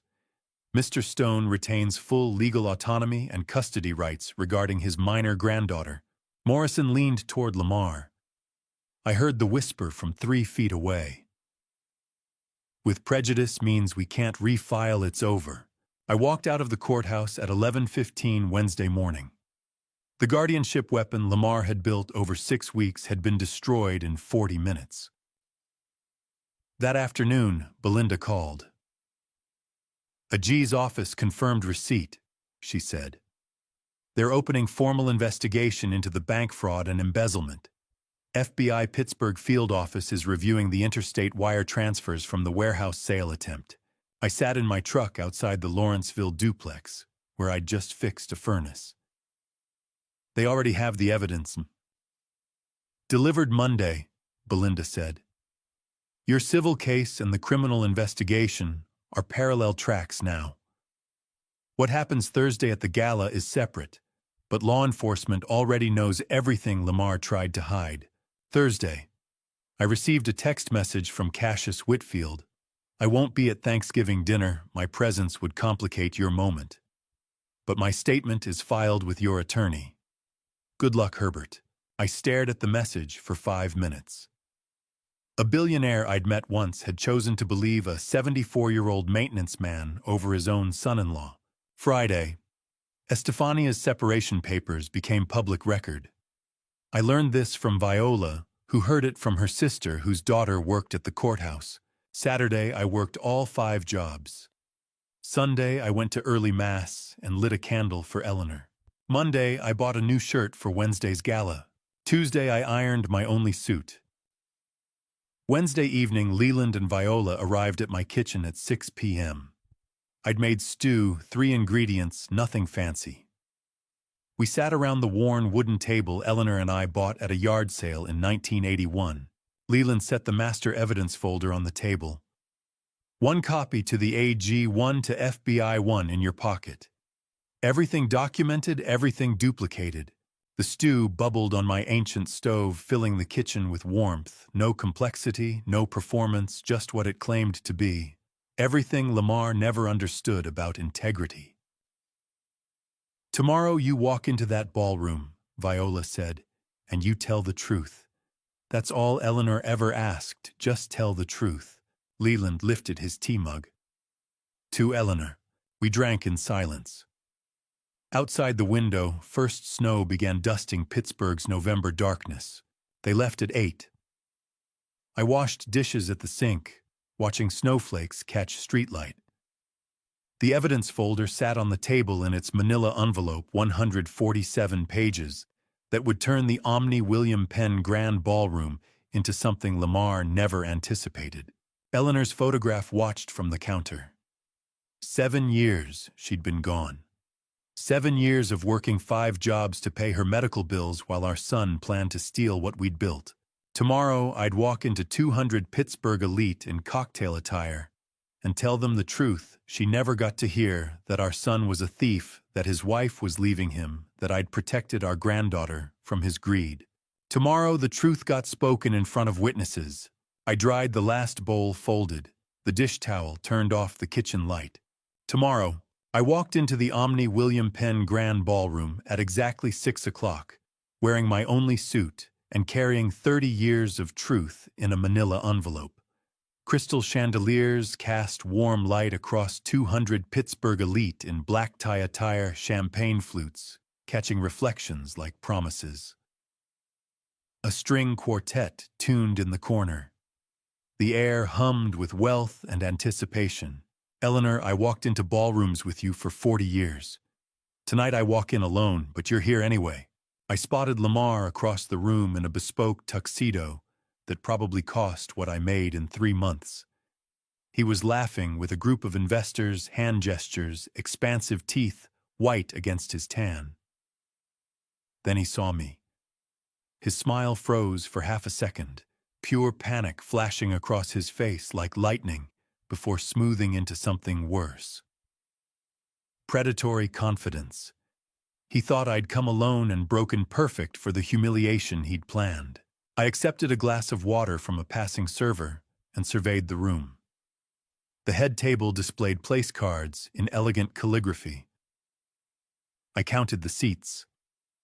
Cassius Whitfield's name sat at the center position, flanked by family, but the chair remained empty, pulled back as if waiting for someone who would never arrive. The billionaire chose his side by not choosing a seat. Anyone watching closely would read that absence like a headline. Pittsburgh's wealthiest patriarch doesn't skip his own foundation's Thanksgiving gala without reason. The empty chair spoke louder than any statement. I touched the envelope inside my jacket. 147 pages. Everything documented. Everything true. Indicium, Herbert. Lamar's voice carried across 15 feet of marble floor. He approached with arms extended like we were old friends reuniting. I'm so glad you made it. Come, there are people I want you to meet. He steered me toward a circle of investors near the bar. I recognized the type-tailored suits, confident postures, the particular ease of people who'd never worried about grocery money. Shows everyone this is Herbert, Lamar said with warmth that would have sounded genuine to anyone who didn't know better. An old friend who worked as our live-in handyman and helper years ago. Very dedicated to the family. The ballroom smelled like expensive perfume, fresh-cut flowers, and ambition. 200 people who measured success in board seats and square footage, watching a man in a 15-year-old suit shake hands like he belonged here. Because I did. Douglas Merchant extended his hand first. He ran Merchant Capital, Pittsburgh's third-largest private equity fund, and treated everyone from janitors to CEOs with the same measured courtesy. Pleasure to meet you, Herbert. Likewise, I said, meeting his eyes. Patricia Kingsley stood beside him, sharp-eyed and direct. She'd developed half of Pittsburgh's North Shore waterfront and respected builders more than bankers. What kind of work do you do now, Herbert? I felt Lamar's attention sharpen beside me, ready to redirect if I said the wrong thing. I served as a master industrial steel mechanic for 31 years, I said quietly. Precision work, everything has to be exactly right, or the whole structure fails. Patricia's expression shifted to genuine interest. Steelwork, that's honest labor. Built this city, that trade. Yes, ma'am, I said. Douglas nodded. My grandfather worked the mills. Hardest job he ever loved. Lamar's smile tightened at the corners. This wasn't the narrative he'd constructed. The elderly handyman was supposed to shuffle and mumble, not stand straight, and speak clearly about skilled labor that commanded respect. Herbert's being modest, Lamar interjected smoothly. These days he keeps busy with odd jobs here and there. Very active for his age. 5 jobs, I said. Maintenance work, plumbing, security. I stay useful. Patricia smiled. I like useful. The conversation moved on. Lamar guided me away after 3 minutes, his grip on my elbow just slightly too tight. The next hour passed in careful orchestration. I circulated with polite restraint, accepting introductions, declining champagne, watching Lamar grow increasingly confident as I remained silent about everything that mattered. He checked his watch repeatedly, 7:15, 7:37, 45. The formal announcement was scheduled for 8 o'clock. His moment of triumph approaching on schedule. Lamar glows with the particular confidence of a man who thinks he's built a fortress when he's actually constructed a gallows, every smile, every handshake, every minute closer to 8 o'clock, tightening the rope he doesn't know is there. I sipped water and touched the envelope in my jacket pocket. Waited. Across the ballroom, Estefania stood near the exit doors in a navy gown that probably cost more than my truck. She wasn't mingling, wasn't smiling, wasn't standing anywhere near her husband. Throughout the evening, she'd maintained careful distance, 30 feet minimum, positioning herself for departure rather than celebration. Her body language screamed what her mouth couldn't say in public. I'm not standing beside him anymore. Those watching closely could read the marriage's collapse in her spatial choices. She caught my eye once across the room. No words. Just a small nod of acknowledgement. Then she looked away. At 7:40, Lamar approached an investor near the bar. I was close enough to hear. We have a very special family announcement at 8 o'clock, he said, voice warm with anticipation. Something I've been working toward for years. Looking forward to it, the investor said. Lamar turned, scanning the room, until he found me standing near a decorative column. Our eyes met. He smiled, genuine pleasure lighting his face. He thought I was defeated. Thought I'd come to this glittering ballroom to witness my own humiliation in silence. Thought 30 years of patience meant I'd forgotten how to fight. He was so certain I was broken that he couldn't see I was just waiting for the microphone. I stood 20 feet from the raised platform where the foundation's chairman would make opening remarks before turning the microphone over to featured speakers. Lamar had arranged to speak second. Prime position, maximum audience attention. I touched the envelope one more time. Everything documented, everything true, everything Eleanor never got to say about the son who'd stolen from us while she was dying. At 7:50, Lamar stepped toward the platform. He picked up a silver spoon, tapped it against a crystal champagne flute. The sharp ringing cut through conversation like a blade. 200 faces turned toward him.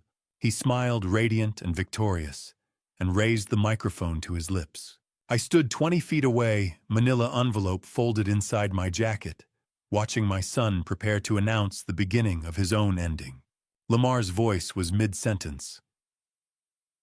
I'm proud to announce our family's next chapter, when I stood up from the corner table and started walking toward the stage.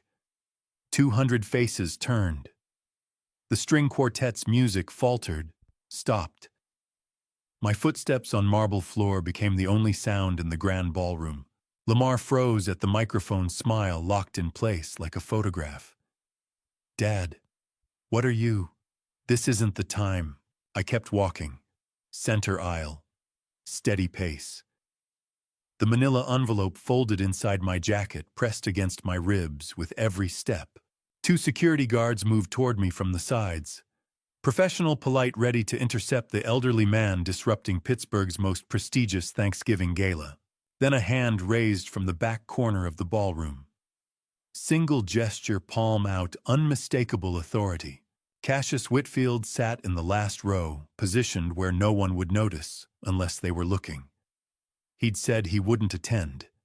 He'd lied. The billionaire who'd built half of Pittsburgh's skyline sat in a folding chair watching his son-in-law's father walk toward a microphone, and when security moved to stop me, Cassius signaled, "Stand down." "Let him speak," he said quietly. The guard stepped back. I climbed the stage steps, stood beside my son, extended my hand for the microphone. Lamar's fingers tightened around it.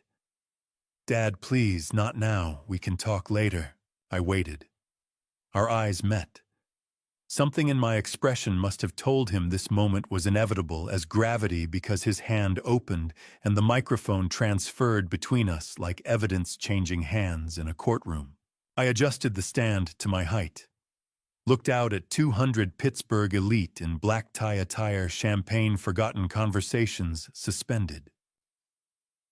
"Good evening," I said.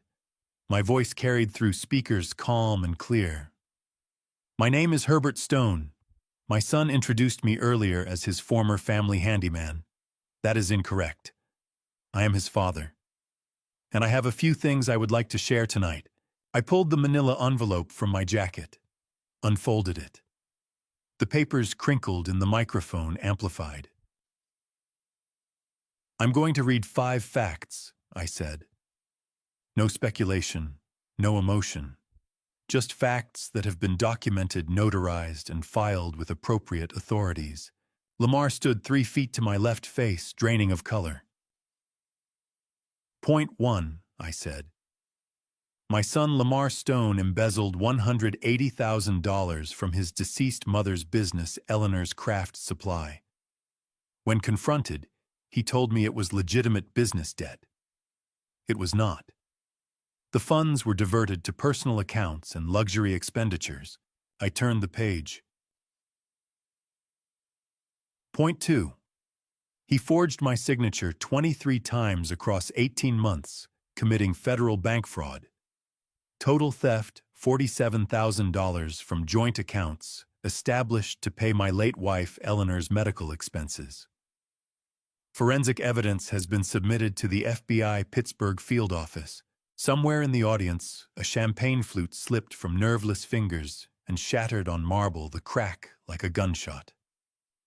No one moved to clean it. I continued reading. Point 3. He forged his wife Estefania's signature on a fraudulent guardianship petition, claiming I was cognitively impaired and required legal supervision. The petition was heard by Judge Margaret Brennan in Allegheny County Orphans Court on November 19th. It was dismissed with prejudice. I could hear breathing now. 200 people inhaling and exhaling in synchronized silence. Point 4. All family assets, including property accounts and business interests. My late wife Eleanor and I built over 43 years of marriage have been transferred to an irrevocable trust, protecting my 9-year-old granddaughter Chandler Stone. These assets cannot be accessed, controlled, or claimed by anyone except the designated trustee acting in Chandler's interest. My voice stayed flat. Weather report, grocery list. The absence of rage made every word land harder. Point 5. The commercial warehouse property at Eleanor's Craft Supply, valued at $4.8 million, was sold on October 27th to Prestige Logistics. Proceeds were immediately wired to Chandler's shielded trust account. My son attempted to sell this property 3 weeks earlier using a forged power of attorney. That sale was blocked. I folded the papers. The sound echoed through perfect silence. The ballroom's crystal chandeliers burned steady overhead, throwing light on 200 faces frozen in identical expressions, the look people wear when they realize they're witnessing something that will be repeated in Pittsburgh whispers for decades. "These are the facts," I said. "Everything I've stated is documented. Copies have been provided to the Pennsylvania Attorney General's Office, the FBI, and my attorney Belinda Phelps of Northside Legal Services. I came here tonight because my son planned to make an announcement about me. I thought you should hear the truth first." I set the microphone flat on the podium. The hollow thunk resonated through speakers. Lamar stood beside me, mouth opening and closing soundlessly, hands trembling. His face had gone ash gray. The man who'd worked this room an hour ago with confident handshakes and expansive gestures now looked like someone watching their own execution. "That's not, he's confused, this is—" His voice cracked, barely audible without the microphone. I descended the stage steps. Didn't rush, didn't run. Just walked with the same steady pace I'd used climbing them. The center aisle stretched before me. 200 frozen faces tracked my movement. I recognized Douglas Merchant in the third row, Patricia Kingsley beside him. Judge Margaret Brennan sat near the back, expression unreadable. Not one person spoke. "Eleanor," I told them everything. Near the exit, Estefania stood with tears streaming down her face, navy gown, dark against pale skin. As I passed, she stepped aside. Her voice came in a whisper, barely loud enough to hear. "I'm sorry." I nodded once, kept walking. My footsteps on marble were the only sound. Behind me, the stage held my son in frozen tableau, the man who'd tried to steal his father's autonomy, his granddaughter's inheritance, his mother's legacy, standing speechless in front of the people he'd tried to impress. I reached the ballroom exit, pushed through heavy wooden doors into the hotel corridor. Behind me, through the closing gap, I glimpsed the stage one final time. Lamar still stood at the microphone, frozen. 200 Pittsburgh elite sat in complete silence, staring at the man whose empire had just collapsed in 8 minutes. The doors closed with a soft thud. Silence wrapped around me like Eleanor's hands. I was 3 steps into the corridor when I heard the ballroom doors swing open behind me, and Cassius Whitfield's voice, "Mr. Stone, wait." I turned. The billionaire walked deliberately across the silent ballroom toward me, 200 witnesses tracking his movement. His footsteps echoed on marble like a judge's gavel. Behind him, Lamar remained frozen on stage, watching his father-in-law cross the floor toward the man he'd just tried to destroy. Cassius reached me, extended his hand. I took it. His grip was firm, deliberate, the handshake of a man making a statement. "Mr. Stone," he said, voice carrying through the open doors into the ballroom. "I offer my profound apologies for not running cleaner verification on the man entering my family. That failure is mine. Mr. Whitfield, please." He didn't release my hand. "A man who builds $4.8 million in assets from honest work over 43 years deserves honest partnerships." He paused, then spoke louder, not shouting, but ensuring the words reached every corner of the silent ballroom. "The Whitfield Group would be deeply honored to discuss industrial logistics partnerships with your family trust in the coming fiscal year." I stood in a hotel corridor, wearing my 15-year-old suit, shaking hands with Pittsburgh's wealthiest patriarch, while 200 phone cameras rose simultaneously. "Mr. Whitfield, that's generous," I said. "I would be honored." 200 phone screens glowed in the ballroom dimness, like digital fireflies, all capturing the same image: billionaire shaking hands with the man his son-in-law had introduced as a handyman. The click of camera shutters sounded like rain on a tin roof. By morning, this moment would be viral among Pittsburgh's business elite. Cassius released my hand, nodded once, then returned to the ballroom. He didn't look at the stage where Lamar stood, didn't acknowledge his son-in-law's existence. The dismissal was absolute. I turned back toward the exit. "Mr. Stone." Estefania stood 10 feet away in her navy gown, Chandler gripping her hand. My granddaughter's eyes were red from crying. Estefania's mascara had streaked, carefully repaired, but still visible. "Is Mr. Stone." I had absolutely no idea the madness went this deep. Her voice cracked. "I am so deeply sorry." I looked at her, this woman who'd believed her husband's lies for 18 years, who'd thought I was wealthy and selfish, who'd signed papers she never read, and trusted a man who'd forged her name. "You have nothing to apologize for, Estefania," I said quietly. "Just protect this little girl."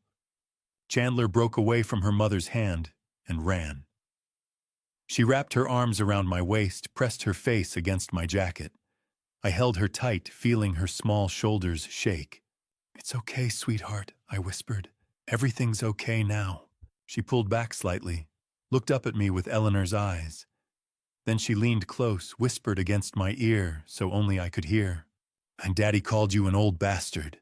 I heard him last month when you left after dinner. I didn't like it when he said that." My chest tightened. 9 years old, and she'd been carrying that knowledge, watching her father's cruelty, choosing sides in a war she shouldn't have understood. "I know, baby," I said. "I know." Estefania's hand touched my shoulder. "We're leaving tonight. My father's estate. Chandler will be safe there." "Good," I said. "That's good." I kissed Chandler's forehead, released her gently back to her mother. Estefania took her daughter's hand and walked toward the elevator bank without looking back at the ballroom. Without looking back at her husband. I stood in the marble corridor for 30 seconds, gathering strength. Through the ballroom's open doors, I saw movement. 3 men in dark suits, Whitfield Group corporate attorneys, recognizable by their synchronized efficiency, converged on the stage where Lamar stood. They escorted him toward a side exit, voices too low to hear, but body language unmistakable. Not a request. A removal. I walked toward the hotel's main exit. Past the concierge desk, the empty coat check, the silent lobby bar. Behind me, the gala dissolved. Guests streamed toward exits in clusters of urgent whispers. The string quartet packed instruments in silence. Servers cleared champagne flutes from abandoned tables. I pushed through the hotel's revolving door into November cold. Pittsburgh's downtown stretched before me, buildings lit against dark sky. I'd parked 6 blocks away to save the valet fee. I started walking. My phone buzzed. Text from Belinda saw the video. 6 different people sent it already. "You okay?" I typed back, "Going home." Another buzz. "Leland, that took guts. Eleanor would be proud." I didn't respond to that one. Just kept walking. 6 blocks later, I reached my truck. Climbed in. Sat in the cold cab for 5 minutes before starting the engine. Eleanor's photograph was tucked in the sun visor. I pulled it down, looked at her smile. "I told them," I said to the empty truck. "I told them everything." The photograph didn't answer. But I felt something settle in my chest anyway. Something that had been clenched tight for 7 years, finally loosening. I drove home through empty streets. Behind me, at the Omni William Penn Hotel, Lamar Stone stood in the executive lounge, being informed his employment with Whitfield Group was terminated, effective immediately. His wife was texting divorce attorneys. His daughter was being driven to her grandfather's estate with instructions that he was not to contact them. Federal fraud indictments would arrive Monday morning, but I didn't know those details yet. Wouldn't learn them until later. What I knew was this. I'd walked into a ballroom filled with people who measured worth in dollars and influence, and I'd told the truth in front of 200 witnesses. A billionaire had shaken my hand.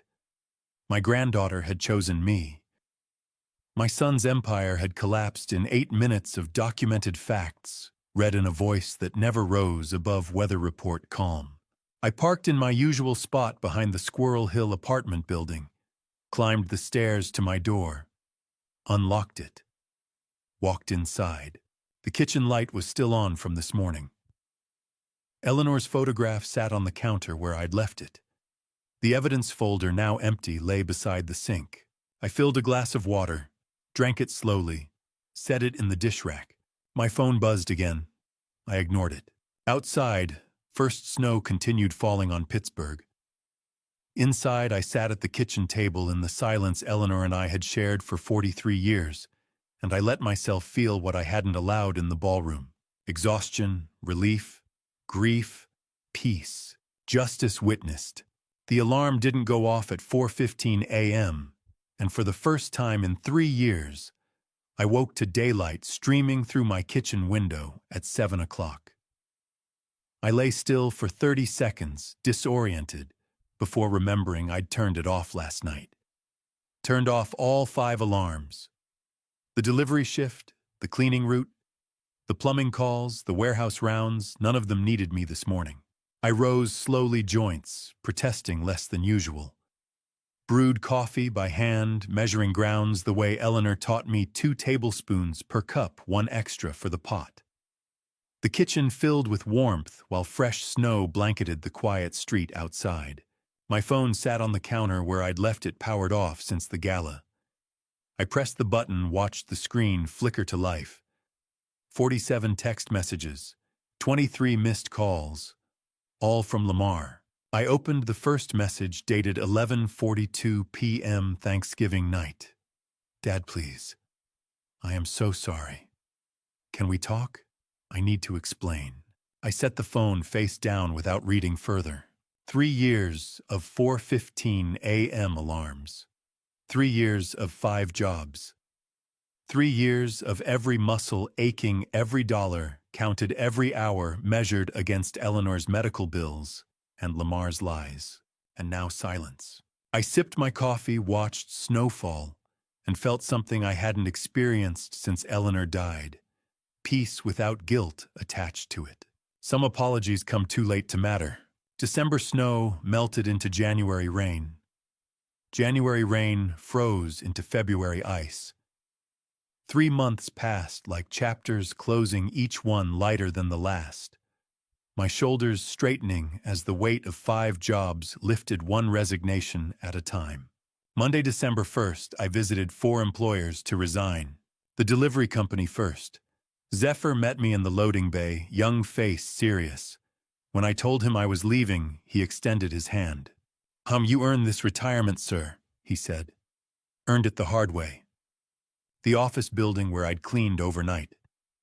Diane supervised the crew and treated every janitor like family. She'd worked cleaning services for 32 years and knew the difference between people who saw through you and people who saw you. When I explained I was moving on, she pulled me into a long hug. "You were the best partner I ever worked with, Herbert," she said. "Don't be a stranger." The weekend plumbing clients tipped their hats, shook my hand, asked if I'd recommend a replacement. I gave them 3 names of good workers who needed the income. The Strip District warehouse last. Marsden met me at the loading dock with coffee already poured. "Dock door's always unlocked if you get bored," he said. "But I know you won't need us anymore." I kept exactly 1 job night security shift with Leland. Not for money, not because I needed it, because I chose to. Freedom, I learned, isn't quitting work. It's choosing your work instead of being chosen by necessity. March arrived with early warmth. April followed with cherry blossoms along the Allegheny. Belinda called me to her office overlooking the river. She spread documents across her desk like evidence in a trial that had already been won. "Final accounting," she said. Lamar pleaded guilty to federal bank fraud, 5 years probation, 200 hours community service, full restitution of $47,000. State charges for elder exploitation, repayment of $180,000 plus interest over 7 years. Forgery carries a 3-year suspended sentence. The guardianship petition is permanently expunged from all records. She slid a chart across the desk. Numbers in neat columns. Legal terminology translated into simple math. "Lamar legally owes you $253,600, Belinda said. "You never owed him a single dime." I stared at the chart showing court-ordered restitution and thought about Eleanor. She never cared about the money either. She just wanted our family to know the truth. Now 200 witnesses plus federal court records carried it forward forever. "The money doesn't matter, Belinda," I said. "Chandler's safe, that's what matters." "For the record," Belinda said quietly, "you won completely, every single count." I folded the chart, put it in my jacket pocket next to Eleanor's photograph. Walked out into April sunshine feeling something I couldn't quite name. Not triumph, not vengeance, just completion. April night, 2 a.m. downtown security shift. I sat at the monitoring desk beside Leland, watching empty hallways on silent screens. We'd worked this shift together for 3 years, but everything had fundamentally changed. The crushing exhaustion was gone. My shoulders felt light. We worked this shift by choice now. Not necessity, two old men keeping buildings safe because we wanted to, not because we needed the paycheck to survive. My phone lit up on the desk. Picture message from Chandler. She'd painted a warehouse in bright yellow tempera, childish brushstrokes, bold and joyful. The caption read, "Grandpa, I'm painting your warehouse. I'm painting it bright yellow because I know it's your favorite color." I smiled. Leland glanced over, saw the painting, smiled too. That kid is going to have a beautiful life," he said. "Yeah," I said. "She is." We sat in comfortable silence, monitoring screens, showing nothing but empty corridors and locked doors. Outside, Pittsburgh slept. Inside, 2 security guards kept watch over buildings that didn't need guarding, doing work that mattered not because it was important, but because they'd chosen it. I thought about Eleanor, about 43 years of marriage built on honesty and hard work. About Lamar, who'd tried to steal what we'd built and ended up with nothing but court-ordered debt, and a daughter who'd chosen her grandfather. About Chandler painting warehouses yellow in her mother's kitchen, protected by trusts and legal documents, and one old man's refusal to surrender. Sometimes you spend a whole lifetime working in the dark, just to learn one thing. The things that matter most are never the things the world can see. It's what you manage to keep safe when everything else is stripped away. I set my phone down, Chandler's painting still glowing on the screen. Leland poured coffee from the thermos we shared. The security monitors cycled through empty hallways, quiet lobbies, locked doors. 2 a.m. in Pittsburgh. April 2026. An old man at a desk he didn't need to work, watching over buildings that didn't need watching, protecting things that couldn't be stolen. Eleanor would have understood. I sipped my coffee and kept the watch. And to you listening, remember this: sometimes the people closest to you are the ones you need to watch most carefully. Looking back, I made one critical mistake. I trusted my son's word without verifying his actions. For years, I believed the bills he showed me, the debts he claimed. I wanted to believe my own child wouldn't steal from his dying mother. Don't make my mistake. When someone asks you to trust them blindly, that's when you need to look closer. This family story taught me that protecting what matters sometimes means standing up to the people you love most. I believe God gave me the strength to work those 5 jobs at 67 because Chandler needed someone who wouldn't quit. The truth doesn't need defending, it just needs witnessing. And when you finally tell that truth, even if it breaks your heart, the right people will stand beside you. Every family story has a moment where you choose silence or truth. I chose truth, and my granddaughter is safe because of it. If this family story resonated with you, please leave a comment below. What would you have done in my position? Stayed silent or spoken up? Share this with someone who might need to hear it. And if you haven't already, subscribe to Dad's Revenge Stories for more real accounts of justice and resilience. Your comments and support mean more than you know. Thank you for staying until the very end. Your time means everything. One final note: while based on real experiences, certain details have been fictionalized for storytelling. The lesson about protecting what you love and speaking truth even when it costs you remains authentic.